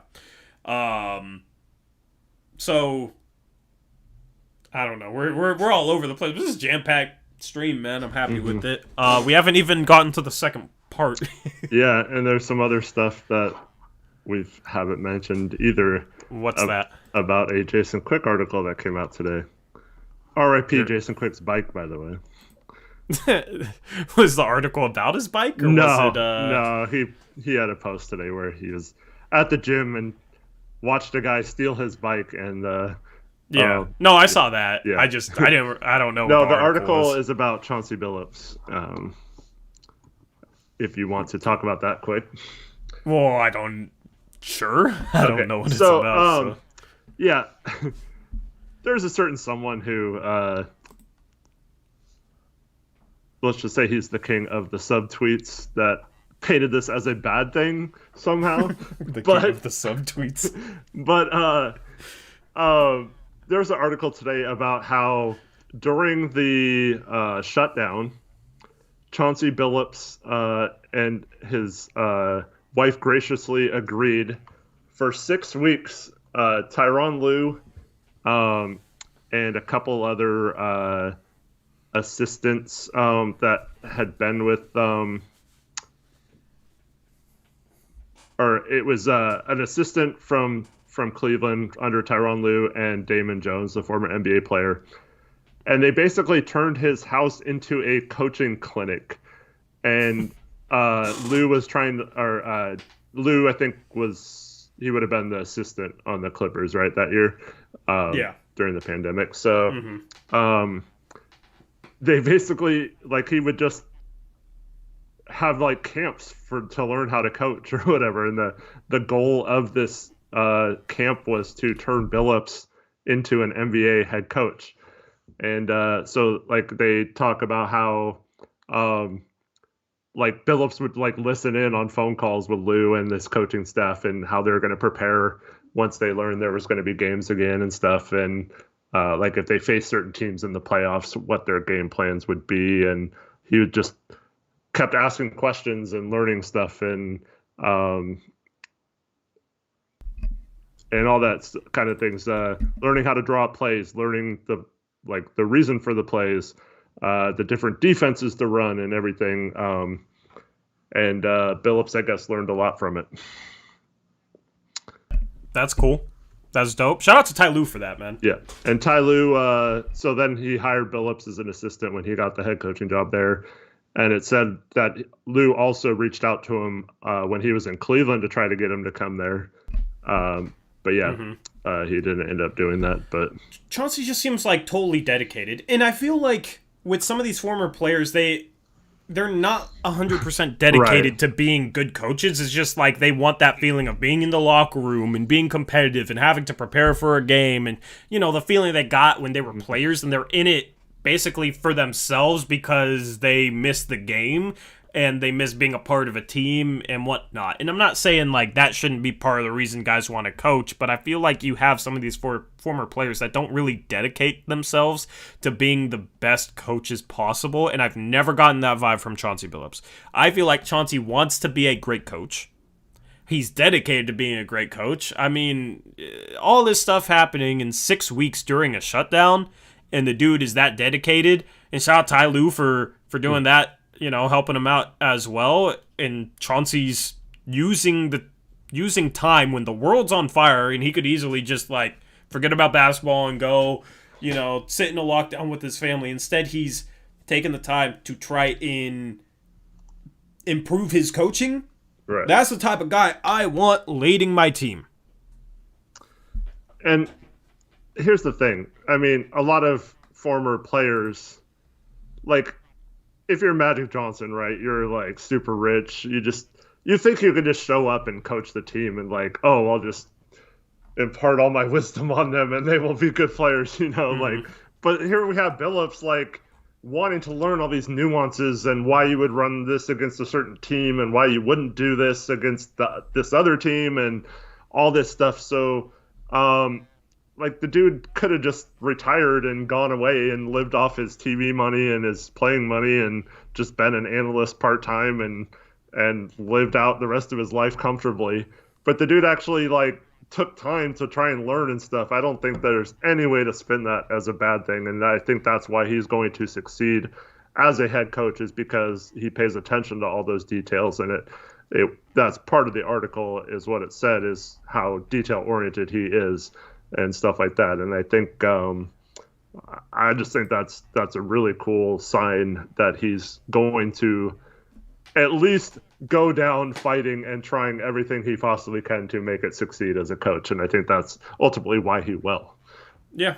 I mean, there's so much to look forward to, man. I mean, do you have an article coming out about like things to look forward to, or should I write that? Because that sounds like a great article to go against the grain of everything we've heard this summer. Because I want to just list off a bunch of stuff. At this point. So, I'm assuming that'll be part of Zach's article about some of the storylines of this preseason as we head into the year. And then I'm also doing one on like kind of the silver linings of returning the same starting five and things to look forward to there. So we'll kind of have it covered, but if you want to do something, that's cool too. Yeah, I'll let Zach do it. The thing is, I need my laptop to write, man, and this is Won't work anymore, man. It's so frustrating. I think the battery went on it because the charging light is like blinking orange when it's plugged in. So yeah, I gotta figure this out. I'm depressed right now because I don't have a laptop. So because I gotta be the guy at the coffee shop typing away, a story for the website. Shout out Dro, $2 donor. He says, Eric, why the hell did you shave? Blazers going far. Two very unrelated thoughts there. So I don't care how my hair looks, so I just did it. I do it myself, and then my wife helps me in the back. But like, I was doing it, and I was like, you know what, I'm just gonna go a little shorter than I did. But the thing with me, it grows so fast that I'll have a full beard back by next week, and you guys won't even notice. So. Yep. I feel like we could save the extension talk till Monday, because nothing's gonna change on it. You know what I mean? So I'll remove it from the title or whatever. We'll save that. We'll save that for Monday. That'll give us more to talk about, and there's probably not gonna be anything new to talk about, so that'll be a good topic for Monday's stream. Shout out Gray Hughes Investigates, $5 dono. Are you guys nervous that Zach Collins is going to turn out great somewhere else? Not nervous at all, man. I am rooting for him. He's a Gonzaga guy. I wish him nothing but the best, and I hope he turns out well. Because here's the thing. Like, everybody's saying, Olshey's a moron for drafting Zach Collins over all these guys. If Zach Collins ends up being a really good player, I mean, what are they going to say? He's a moron for letting him go? Like, exactly. That'd just be funny to me. So, I'm rooting for him because I like him. He's going to be one of my favorite guys. Like, in the future, I'll hope that we get him back 5 years down the line, I feel like, if he's able to, like, actually make it work and get over the injury issues he has. Looking back on it, man, it's like, I wish we signed him for the deal that the Spurs did. Because year 1 is guaranteed, year 2 is only partial guarantee, and then year 3 is non-guaranteed. Mm-hmm. So it's like $7 million a year, but, like, this season, screw it. Right? Next season, if he's still injured, you can cut him, and he's only $3 million of dead money for 1 year. Or you can stretch it, and it's $1 million for 3 years. Like, whatever. I kind of wish we brought him back. I know. So, for those that don't think I criticize Olshey, I absolutely think this was the worst misstep of the summer for Olshey, and that is not re-signing Zach, especially on that type of contract. Now, who knows? But see, if we would have offered him the qualifying offer, it would have been about the same amount of money. It just wouldn't have had those non-guaranteed years after it. So it would have been basically the same impact on the cap this year. So I think this is going to come down to whether or not Zach's healthier. If he's healthy, it's going to look dumb that we let him go for nothing, because that guy absolutely can play. It's just a matter of health. And so if he never really recovers and his foot's always an issue, then yeah, sure, you can say, okay, yeah, it's the right idea to let him go. But if that guy ever gets through some seasons without foot problems and plays, he's going to be a good player. And he's a really valuable piece on a good team, much like you were saying about Larry Nance. I feel the same way about Zach Collins, where he doesn't make sense for like a rebuilding team. So San Antonio is a little bit of a weird fit, especially since they should be down a little bit this year. But overall, I think he has a lot of skills that are very useful in the NBA, and that a team like Portland could use. Especially we're talking right now, still needing technically a backup 4 or 5, depending on what happens with the Marquise Chris situation or whatever, or Patrick Patterson, I guess. But like, I just really wish we would have brought him back. Yeah. Him and Nance together would have been... Oh, that would have been sweet. That would have been fun, man. Like... Yeah. Oh, man. Like, Rocco Nance Collins would have been fun. Like, there's so many fun lineups with Zach Collins. He's just a fun player. Yeah. He's just a fun player. And they Especially changed up the way... into it with... Yeah, they changed up the way they did his surgery this time around, so hopefully it's not something that continues to bug him. I feel like he's going to actually play, like, once he's back, I don't know. I don't want to say it, but I feel like he's going to be healthy once he gets back. I don't necessarily buy into him being an injury-prone player. He had 2 separate injuries, right? So hard to predict that, yeah. You know what I mean? Like, Brook Lopez was super injury-prone early on in his career. Now he's, like, never hurt, right? So knock on wood, hopefully, that doesn't change for him. And knock on wood, I don't want to jinx Zach, but that's the thing with guys. Is like, he's only had 2 different injuries. He's just missed a ton of time because the second injury they haven't been able to correctly fix because he went to the same guy for the first 2, and then he went to a different guy for the third one, and the guy that did the third one was surprised at how bad the first guy did the surgery on his ankle, if I recall correctly. So hopefully it's fixed. If it's fixed, I don't think it's necessarily a situation where he's going to be hurt again.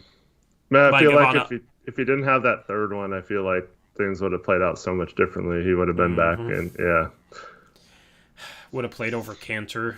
We would have won the first round last year. Oh my goodness! Like, yeah. Well, I don't think the second one. Yeah, the second one he wouldn't have been back because he never came back. But then the third one was after the season, right? Yeah, I think it was right around one of the coaching, either when we hired Billups or when we fired Stotts. One of those 2. Yeah, I just liked having his personality too, man. Like, we don't have anybody. I mean, I guess you could say Nurkic is, but we don't have anybody with like that attitude on this team. And I don't know. Like, I don't think it's going to really matter, but I don't know. I miss the guy that is just super feisty and will go and mix it up. And I mean, if you're looking at this team, like, who's the heart and soul of this team? Like, people just say Dame, but it's like, right. before that, it was like Wes Matthews was the heart and soul of the team, right? I don't remember who it was in like the B-Roy days, but normally it's like you'll have a role player who is just like the heart and soul of the team. Like Marcus Smart is the heart and soul of the Boston Celtics. I'm sure you can think of other guys across the league. Yeah, like, it's kind of nice to have like a feisty defensive guy that will just go in and mix it up and kind of set the tone. I mean, hopefully, I think Larry Nance Jr. could become that. And Gray Hughes says the Jerome Kersey type. That's a great thing to call it. Hopefully Nance can be that. I think Nance could actually be that. But he's not a guy who's like, he plays hard. I don't know if you'd say he like plays with that big chip on his shoulder, though. You know what I mean? Like, he's just a guy who goes out there, plays hard, gets his job done, does the little things. And maybe Zeller is kind of that a little bit. I don't know. It's just like, I liked having an a-hole. You know what I mean? And Zach, he was an a-hole. If we play him next year and he's just talking, you know what, to all our guys and just like getting into it with Nurkic, I'm gonna be hyped, bro. Like, I don't know. Like, if an opposing player does that to your team, like a Dillon Brooks last year, it's like, screw that guy. I can't stand Dillon Brooks, right? If Zach Collins does it, it's just going to make me happy. Yeah. As long as it's not against us. Even if it's against us, it'll make me happy. Yeah. Like, it's Zach, man. That's what we know Zach for. Like, if I was at the Moda Center and he and Nurkic got into it, I'd give a standing ovation for both of them. Because that would just be beautiful. Yeah. So... unless he does something dirty, and then it's like, I don't know. Then maybe that would change, but I mean, part of it is I always have a soft spot for Gonzaga guys. So yeah, definitely going to the Magic game this year for sure. Yeah. While you're reading that, so I have to I was reading the end of this Chauncey Billups article. Yeah, I have to read you these quotes, man. Okay, let's hear it. Dude, this is awesome. All right, so he says, I'm big on respect. There's going to be some tough conversations that are going to be had. It may be in the heat of the moment, but it'll be handled with respect. To me, accountability is pretty simple. If we are expecting X, Y, and Z from you, and you know that, and you actually don't do that, then that's also a form of disrespect. It just is. Like, this is what we talked about. You know it's important, and you just don't want to do it. And don't even give me the effort to do it. That's fine, but somebody else is going to be willing to do it. So that means that he's going to instruct his players on what to do, and if they're not doing it, he's going to have a problem with them, right? Yeah, and there's a difference between them trying to do it and maybe like not succeed and them needing to work more on it, and them like not committing to it. So yes, yeah. So let me get to the next part of that, which goes to your point. Phillips says it is a two-way street with defense. If you give him effort and the results aren't there, then it is incumbent upon himself to make changes schematically. But there has to be the effort there. So if everyone is giving effort and there's still problems with the defense, then he's got to change what they're doing on defense, which is the complete opposite of Stotts, and I'm so happy to hear this. He says, I can deal with effort because you were telling me you are all in. Everybody's skill set is different. We don't have a lot of lockdown defenders, not only on our team, but in the league. So if you give me effort and bust your behind out there, I'm okay with that. But if you don't give me effort and it's just happening out there, then you are going to be watching the game. He chuckles. You are going to be watching the game. But if you give me effort, now it's us as a staff to either adjust or do a different coverage because something is not working. But all I ask is for effort. Give me what you got. Man, how refreshing is that to hear? Bro, I'm gonna cry tears of happiness. Can the season start already? Please, I'm so ready.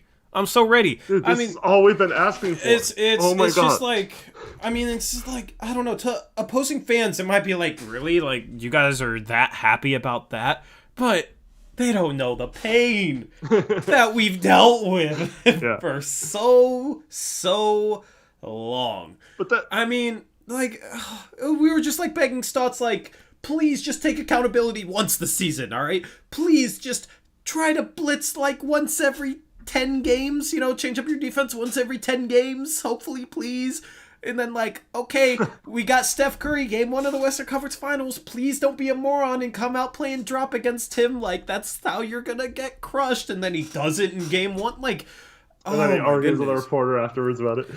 Yeah, and then he argues with reporters, doesn't take accountability, and then even though everybody's clowning him, and then it's like you'll have guys out here who there's possessions where it's like, dang, CJ ain't really trying to play defense, dang, Melo ain't really trying to play defense, dang, Dame ain't really trying to play defense. It just doesn't even matter. And in the post-game news conference, it's like, well, the other team just made some shots, guys. So what do you want me to do? I'm so happy to be done with that crap. Gray he is, and sure he's here cracking me up. So Johnny Doe asked, don't all coaches say that? No, that's the problem.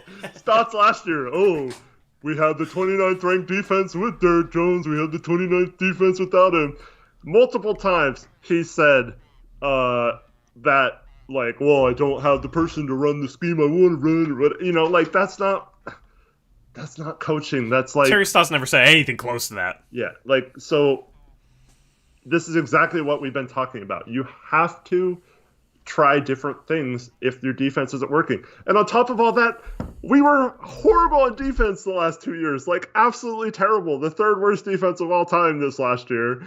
And we still didn't do anything differently schematically to try and mix any of that up or change any of it. And we just went out like punks, man. It just drives me crazy that. Yeah. Oh my goodness. It's just both ends too. Mills Woj, $5 dono. He says, it still pains me when we were up 108-100 with 4 minutes left in game 2 versus Golden State, and we only scored 3 more points. And what have I always said about our offense under Stotts? It could be great during the regular season. What's going to happen in crunch time in the playoffs with the game on the line? They're going to double team Dame. We're going to get stuck. We're going to have terrible possessions. Our offense against good defenses under pressure is going to completely fall apart. Mm-hmm. And that game is a testament to that. Sure, they have a really good defense. With our offensive players, in 4 minutes, you're only scoring 3 points? And it's because all we're running is pick and roll or ISO. No, our offense is fine. We don't need to work on it at all. And it's all last season, man. I said, cool, yeah, we're ranked top 5 in offense. What's going to happen in the playoffs? With the game on the line, under pressure, our offense is going to fall apart, and we're going to lose. And what happened? Against a mediocre Denver defense in the last 16 minutes of Game 6, we scored 20 points. It's been happening for years. Like, it was too easy to shut down our offense. So both sides of the ball, I'm just so happy. I'm so happy to finally get somebody who I think gets it. You know what I mean? Like, oh my goodness. And based on this article and everything I've heard about Billups, this isn't just talk either.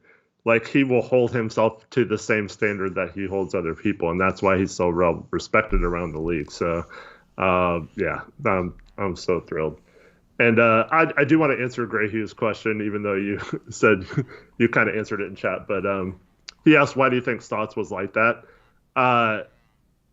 To me, it's pretty simple. Stotts had certain schemes and a certain way of doing things that worked at one point in his coaching career, worked fairly well. Against certain teams, it works okay. And that got him to where he was as a coach. And he believed that those systems were, no matter what was happening on the court, those systems would always be the best possible thing to run. But as we know, the game changes, teams adapt, you have to adapt too, you have to make adjustments on the fly. And he just refused to believe that anything else would work, and just basically didn't give any other kind of system a chance because it wasn't his system or whatever. And that's just been frustrating. And I mean, he wouldn't even hire like strong assistant coaches that would challenge him or anything. So like, I just felt like he just didn't believe that anything other than his system would work, and that he was going to go down doing it his way. And it obviously didn't work out. Yep. I'm so happy to break it down. How many days away are we until the first, or until FanFest, actually? Let's set that as the goal. That's on the 2nd. That's been confirmed, Saturday the 2nd. That is only, 16 days away? It's 16 days away, yep. About 16 days away from FanFest. All right? 18 from the first preseason game. And we probably won't get too much from the first preseason game. And then there's a whole week off. I wish they kind of spread the games out a little bit more. But we'll have those post-game shows on Blazers Uprise Live. Then once the regular season gets going, we'll go back to Blazers Uprise. I mean, I'm just excited to cover it. And we'll have Krish. I don't think Krish is watching, but well wishes to Krish. He's going to be helping us with our post-game show graphics this year. What's his arm? He broke his pinky and got like a big old cast for it. He says he's out of Photoshop for a month. So he'll be back right in time, hopefully, for the regular season opener. Mm-hmm. All right? Because he's going to help us, and we're going to try and do more graphically. I will just provide him with a lot of the graphics, and he'll just have to enter in information and whatnot. So he's going to be helping us out with post-game graphics, and his work is insanely good. So that'll allow us to do more graphically for post-game shows, and it won't be me trying to listen to you, trying to make my own points while I'm also trying to make graphics on post-game shows. So he will be a big addition to our post-game shows, and that'll allow me to focus a little bit more on discussing positive changes. And, oh wow, did you see that lob set that we ran for Nasir Little? That we only ran once last year, but we already saw it twice in this first preseason game. I'm so ready for that. Yeah, it's going to be fun, man. Yeah, I'm so excited. Yep. Anything else you want to talk about? You said something before the stream about having bruises on your face? Yeah, so started a second rec league tonight, and the game was pretty brutal. I was apparently playing rugby, and everyone else was playing basketball. So, is that what you were told? Let's just say I'm a big dude, right? I am very. No. I mean, you've seen me play. I kind of am physical. That's my until I get in better shape or can move again. That's about all I have, right? So I strongly feel like people are allowed to just like shove and push and hit and grab onto my arms while I'm shooting and stuff. And I've had refs tell me like, "Oh, dude, I'm not going to call it unless it's like super obvious or whatever," and or like it's just so frustrating. But yeah, so tonight, so I took an elbow to both cheeks. So I have a bruise on both cheekbones here. I took a punch to the nose, and yeah, it was like blurry vision for a while. Then I got hit in the eye, and got was bleeding for a while. Got cut up there.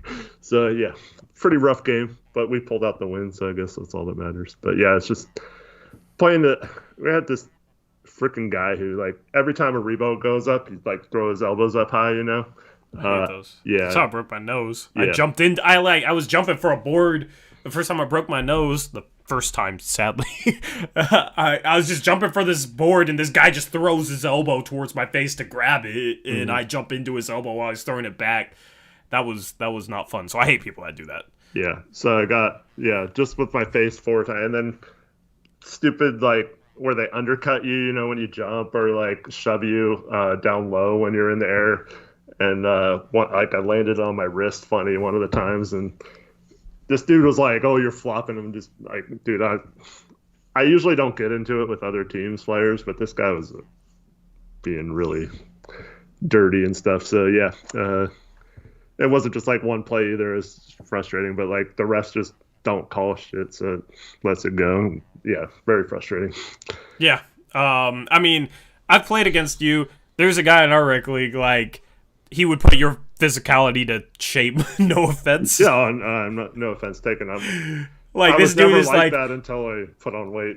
Yeah. This dude is like 6'5", all muscle, quick, and just will build a full head of steam and just lower his shoulder and just try and truck you off the dribble.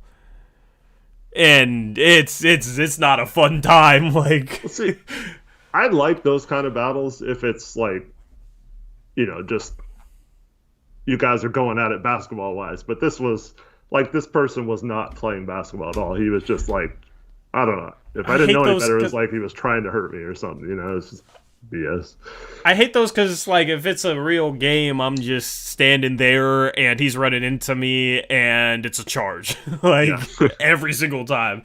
And, like, the dude is skilled. Like, he can handle a ball and whatnot. He plays some college ball in California or something. It's like, man, if you're that skilled, man, just, you don't even got to do that. And you're bigger than everybody. The dude was, like, almost between the legs dunking. Like, has, like, a 7-foot wingspan. It's like, dude, you don't got to be doing all that. You're, like, if you're 5'9" without much skill, like, sure, try and, you know, ram you or whatever.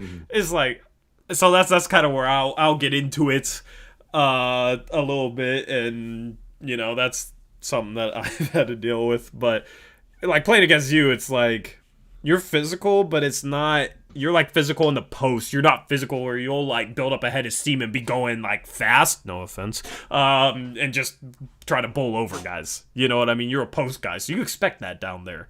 And I know that I've seen that people will hack you and you don't get calls. No, I don't get calls at all. That's I don't know. Yeah, so that's not fun. That's not fun, man. So yeah, Eric's playing rec ball. I'm playing rec ball. So how'd your game go today? I heard something exciting happened. I played 2 games. I 2-step rim grazed. That was pretty cool. Like, I think it officially counted as a dunk, you know. I didn't dunk it hard. Dunks? Yeah, but it was like a 2-step off a pick and roll, so like that's pretty good. You know what I mean? It's not like I had a head of steam.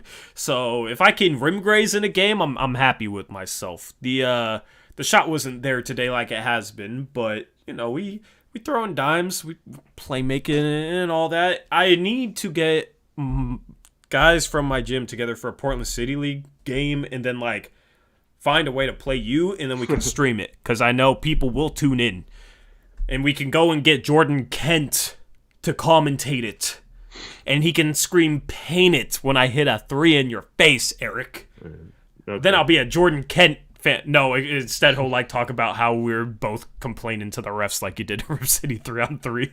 No. Oh man, the only time I've ever interacted with Jordan Kent in person was one of our players like got a concussion, and they were trying to make him play, and we were arguing with the refs, And Jordan Kent was like commentating the game on the mic. It was outside Moe's Center.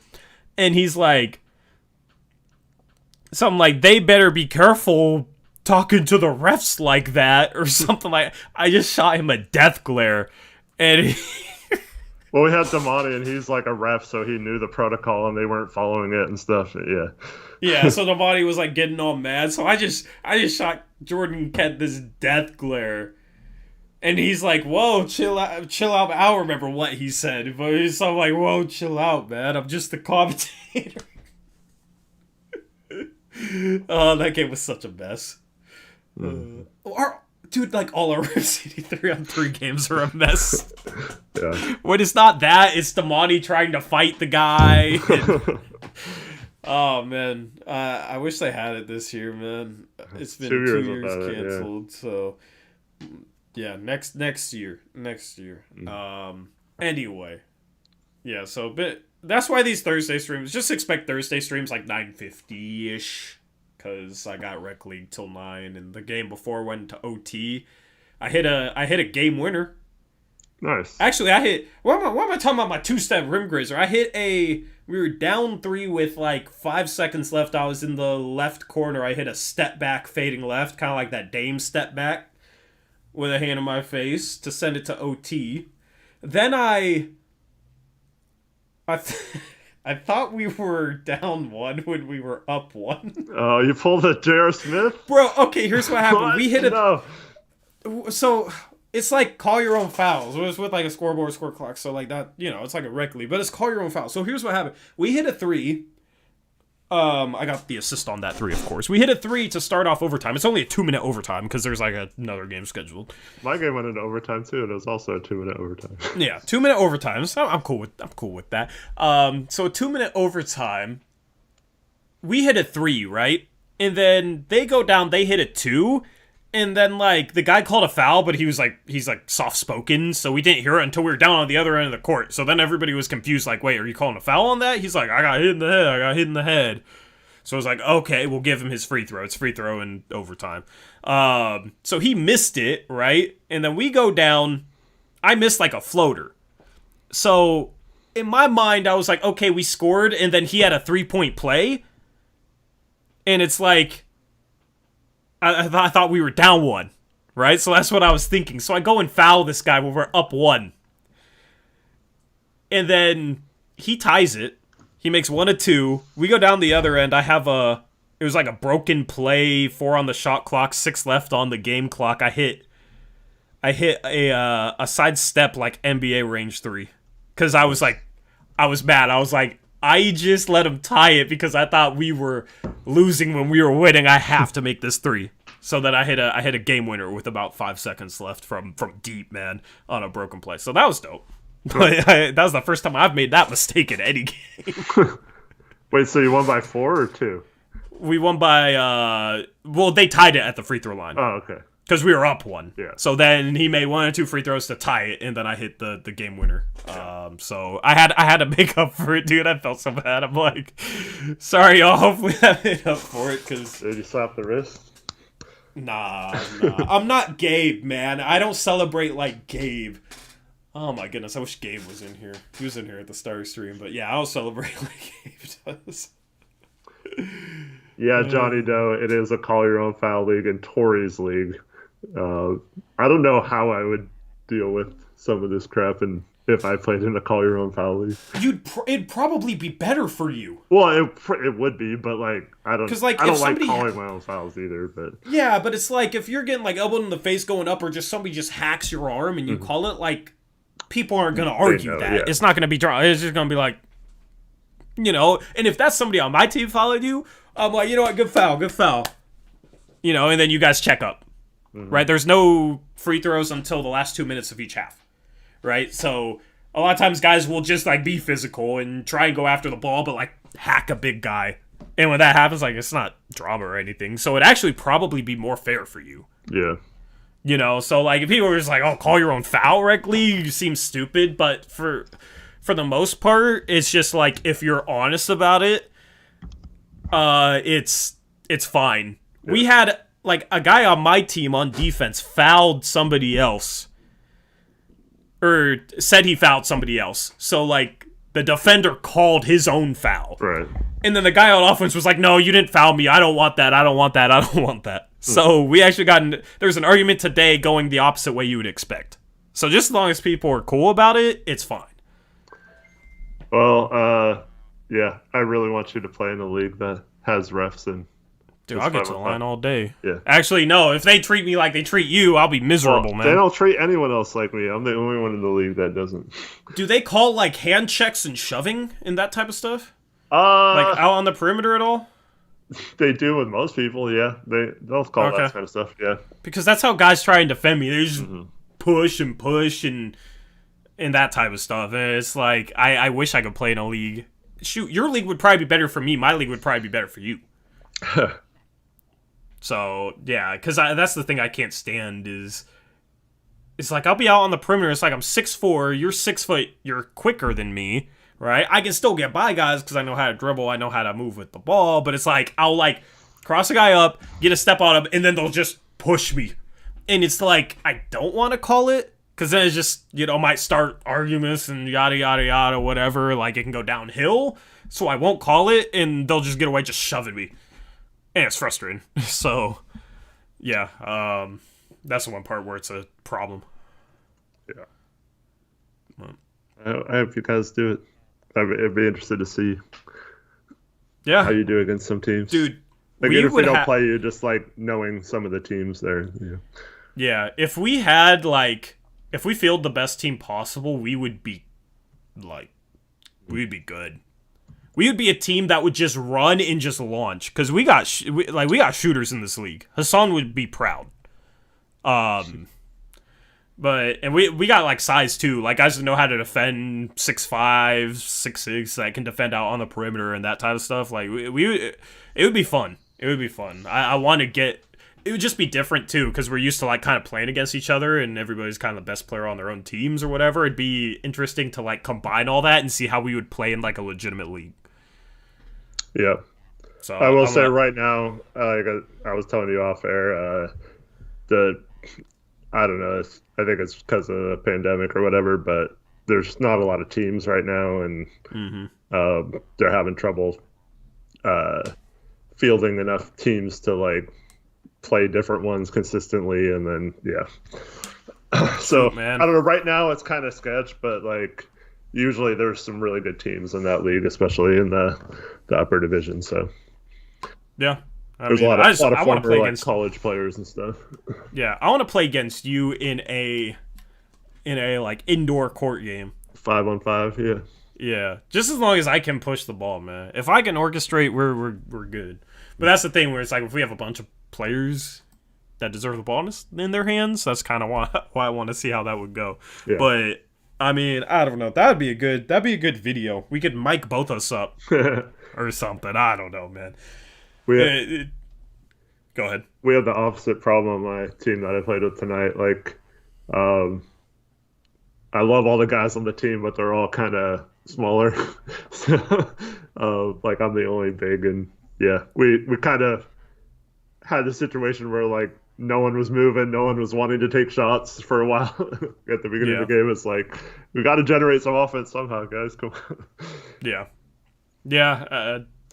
See, that's the thing is, like, our guys know how to play in our league. Like, and I put guys on my team that I know will, like, be able to play off me and move without the ball and just play, like, normal basketball. Yeah. So, that's what I have fun doing. Like, favorite thing to do is still just throw an absolute dime. So, you haven't seen my passing in, like, its full blossomed form. So I need to play against you for that reason alone. I mean, I'm sure you can, stay at the elbow and throw a Jokic backdoor pass. I'm sure you could put that on the money.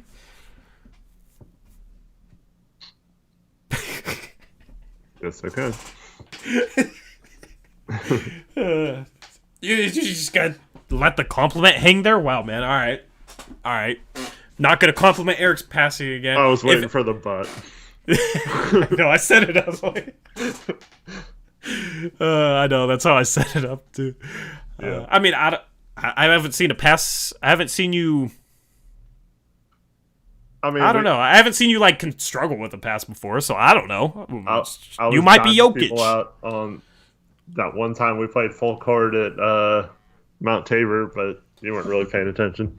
I mean, that was such a scuffed court. I know. You know what I mean? Like, but yeah. So I don't know. We'll get some content. I might be a year from now. I don't know. One day we will have a video or a stream or something. It's too bad this other league is kind of far away from you because it's much better like set up. It's a lot cheaper and there's like an actual tournament at the end and all that kind of stuff. So yeah, we had 10 teams this season. It's probably gonna hopefully go back down to 8, 8 or 9 next session, and it's just like 14 playoffs end of the year, single elim. You know, so it's not too big. But it's cool because you get to know everybody and how they play and whatnot. So, but you live all the way out in the sticks because that'd be a good league for you, man. But it's like you get the whole. It's like $60 a month for the gym membership, and gym has a bunch of stuff. Has like an outdoor swimming pool, water slide, all that type of stuff in the summer. You know, it's like a full-fledged gym and whatnot. So it's just gotta be a gym member. Family memberships are a little bit more, but. A little expensive, but yeah, you live all the way out there in Jupiter. I'm not gonna say where you live. I don't want you to get doxxed. I mean, the games are in Hillsboro, but like, I understand what you're saying, but it's not like I'm like way out in the no, but like compared to where I'm at, you are. Like I'm on Venus, you're on Mars type of thing. But yeah, shout out to anybody in chat from Vancouver, the most underrated Portland suburb. Don't even start hating on my. We're not gonna go down that route. I should never talk about Vancouver because I feel like if you didn't have a bridge fear, maybe it'd be a little easier. A bridge fare? Fear. I mean, I can drive out to Hillsboro. I'm just not taking the 405 bridge. I'm not going on that thing. I'll take the red... What's the red one? The what? The red bridge.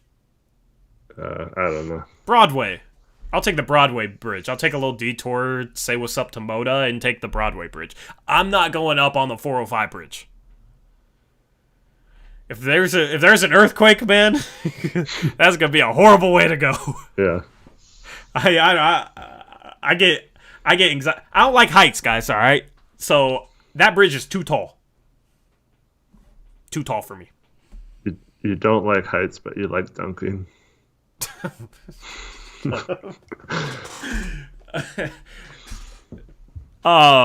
Yeah, but like I flew as a child completely fine. In like the last 5-6 years, I've really struggled with flying. The last time I flew, I like almost like it was horrible. Mm-hmm. It was horrible. Like I would not fly again until I like did something to fix it, like psychotherapy or something.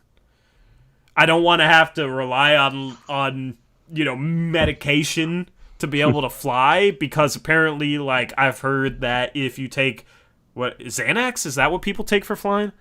Something like that, yeah. Yeah, like if you pop a Xanax, then like if you don't take it the next time, then you're really, really struggling. And once this channel has like 1 billion subscribers, I want to be able to relax in my private jet without taking a Xanax. So I just don't want to start going down that road, Mm. I just don't want to go there. So I don't know what I'm gonna do. But yeah, I struggle with flying. I don't mind flying except for I have like stomach and bladder issues, and so if I ever have to use those tiny bathrooms on a plane, it's not very pretty. But other than that, I don't mind flying at all. See, like, people are bringing up, like, my fears, man. Because Ada says, how do I handle roller coasters? Maybe that could stretch me past my fear threshold. Dude, I get so much anxiety going up the chain on a roller coaster. See, yeah. Like, that is, like, being dragged up like that, away from the ground, where it's safe, is horrible.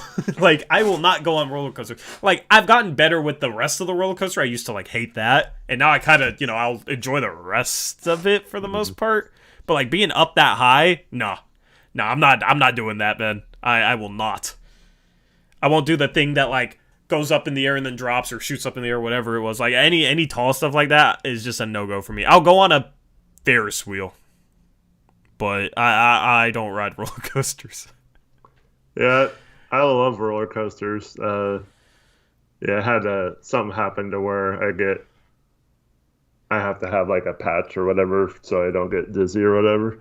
But other than that, yeah, I love those. But I don't really like rides that are just drops, that are nothing but dropping you down. Like you go up in an elevator and it just drops you, or yeah, those aren't very fun to me. But yeah.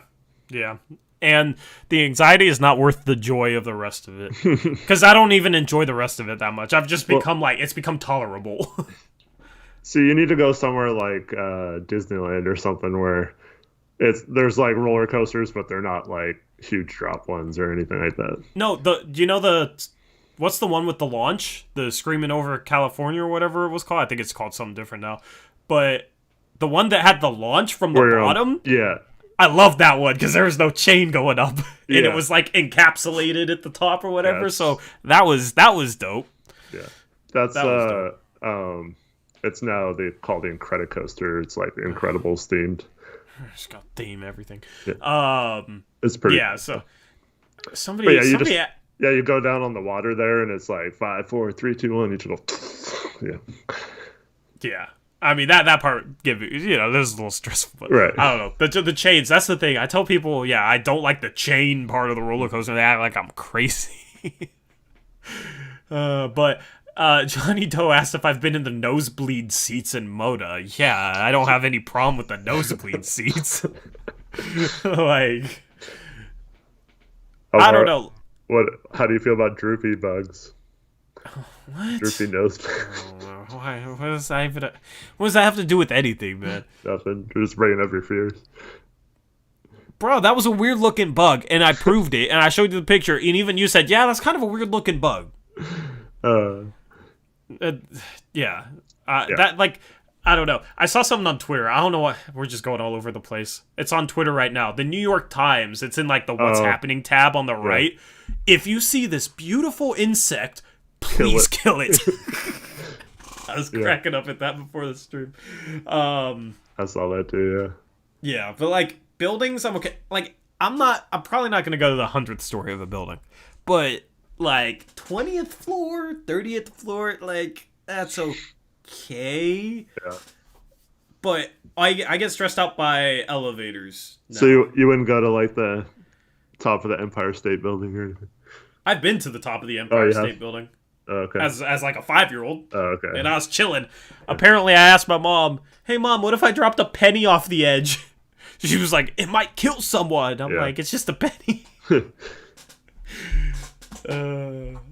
Which, it could probably do some damage falling from that high onto a sidewalk. But yeah. Physics lesson about that. Don't drop pennies off the Empire State Building, kids. Yeah, so it's like, it's gotten worse. Because I flew a ton as a kid, and I used to be fine. Mm-hmm. And then, like, yeah, I don't know, man. I wish I could fly. It'd be dope to fly. But, that's the only, like, I'm cool not riding roller coasters. I'm cool, like, taking a detour and not going on the I-405 bridge. Because that's too high. Even though, like, I-205 bridge across the river is kind of but, like, I'm cool going across 205. I'll just take a detour and go on the Broadway bridge. I'm chilling, right? The only problem is flying. So, no, that's the only issue. And that's why I would never go, like, do DoorDash and work in downtown Portland. I'd probably have to drive across that 405 bridge all the time. Or, like, be late to my customer. So, yeah. No. Skydiving. I agree with you there. Like, if you were doing something at DoorDash and constantly having to go on that bridge, that's a lot more sketch than just, like, going over it once and then once back. Yeah. For a, like, basketball game or something. It's just stressful. I'll take the extra 5 minutes and not be stressed out and just be chilling. You know what I mean? Like, Luis, I have more than just my fear of heights is a reason to not go skydiving, all right? I'm not going to go into it, but yeah, jumping out of planes or helicopters or anything like that is a no-go for me. Yeah. For personal reasons too, so that sounds dark, but kind of is, but we're not gonna go there. And see, this is what people say. They'll be like, I do DoorDash, Alvaro, not Grubhub, get it right. But people be like, doing DoorDash all day is a lot more dangerous than flying in a plane. I know, it's not rational. You cannot, like, stuff like that, you cannot try and rationalize it, because I know, like, the stress, and it's irrational. It's very irrational. Like, I'm sitting here, like, something will pop into my head if I'm in a plane.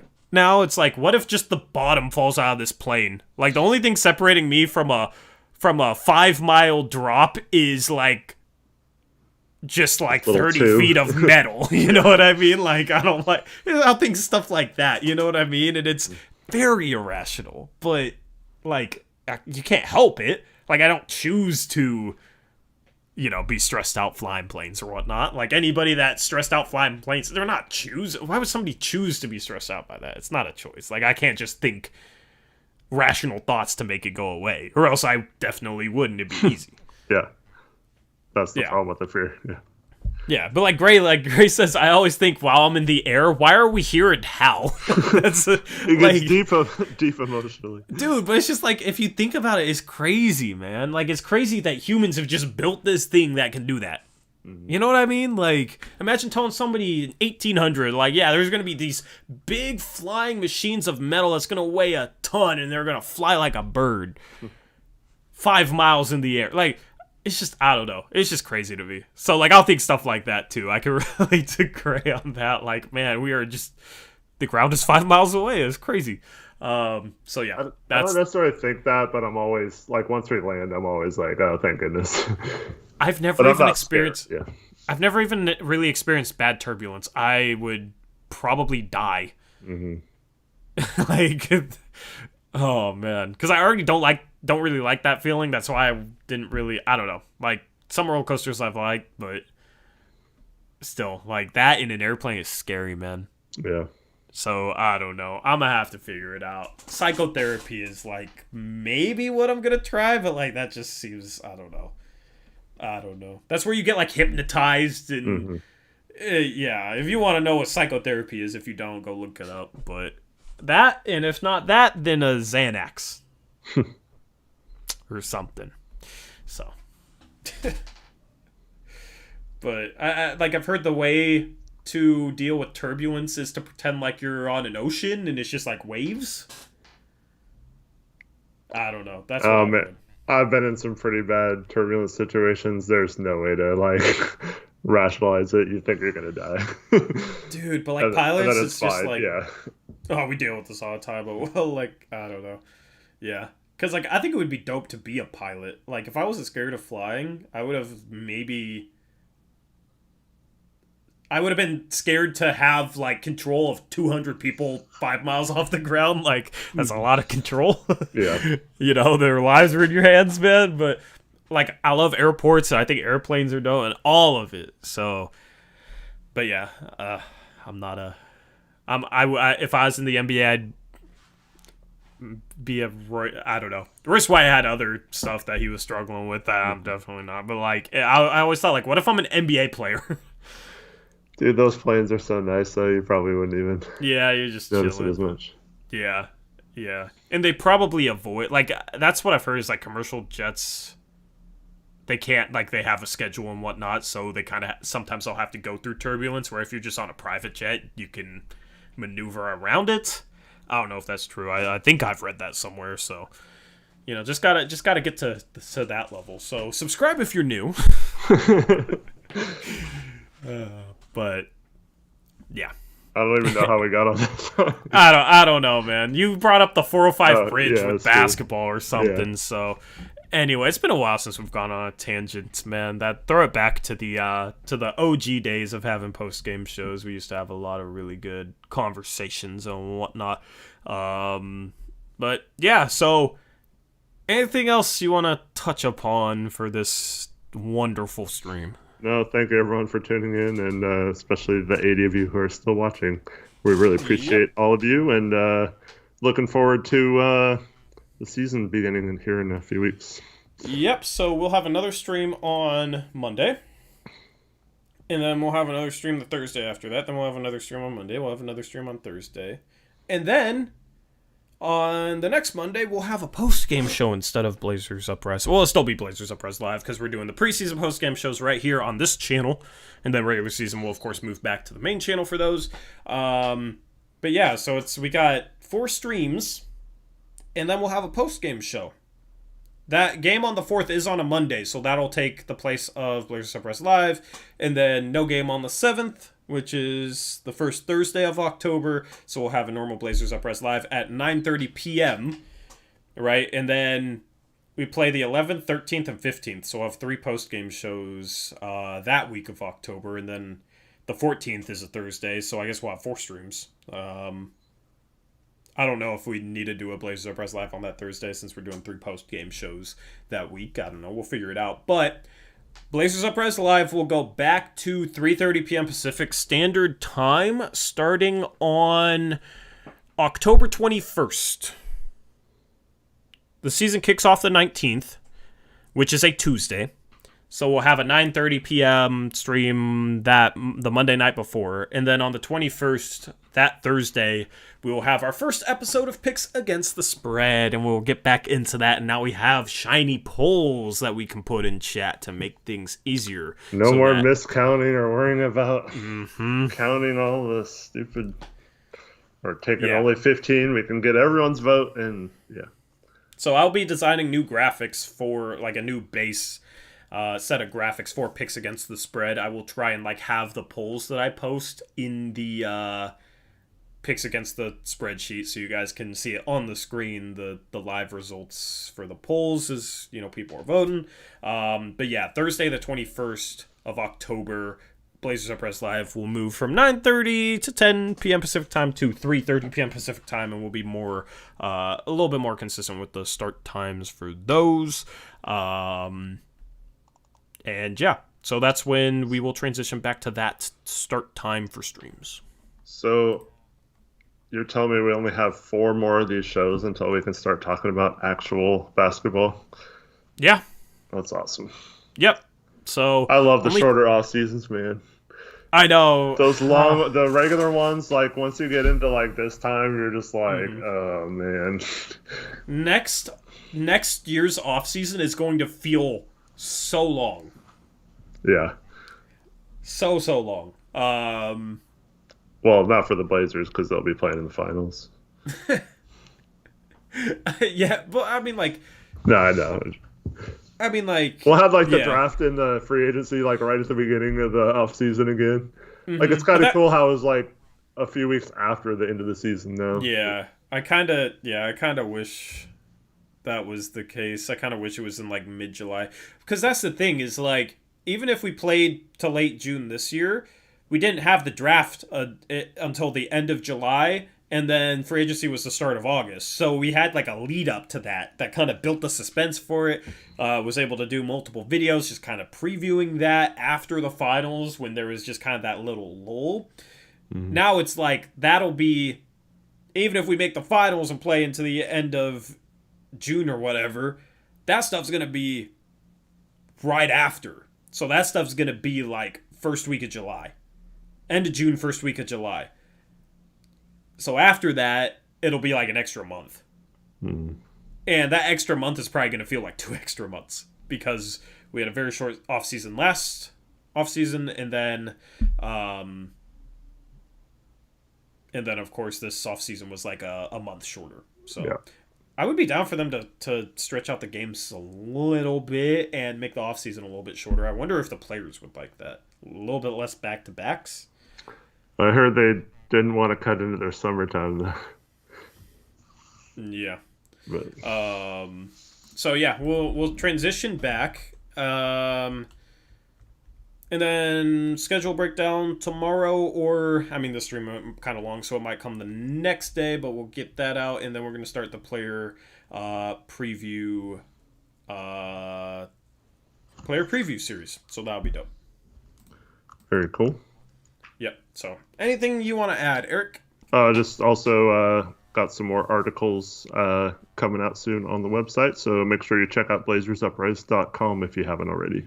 Yep, link is in the description of this video. It's the only thing. For streams during the season, we will like kind of advertise. We'll have a graphic that I'll throw up on the screen. We'll advertise the website, or maybe it'll be a video instead of just a still graphic. So we'll advertise that during the season. That would be cool to be able to just kind of plug that and have consistent content as the season goes along. So shout out to Eric for handling the majority of that, and then shout out to all the writers that have written pretty good stuff for us. So definitely go check it out and support them. We're one big community. So the writer, like, I don't know, I've been doing this for a while, so I appreciate the support.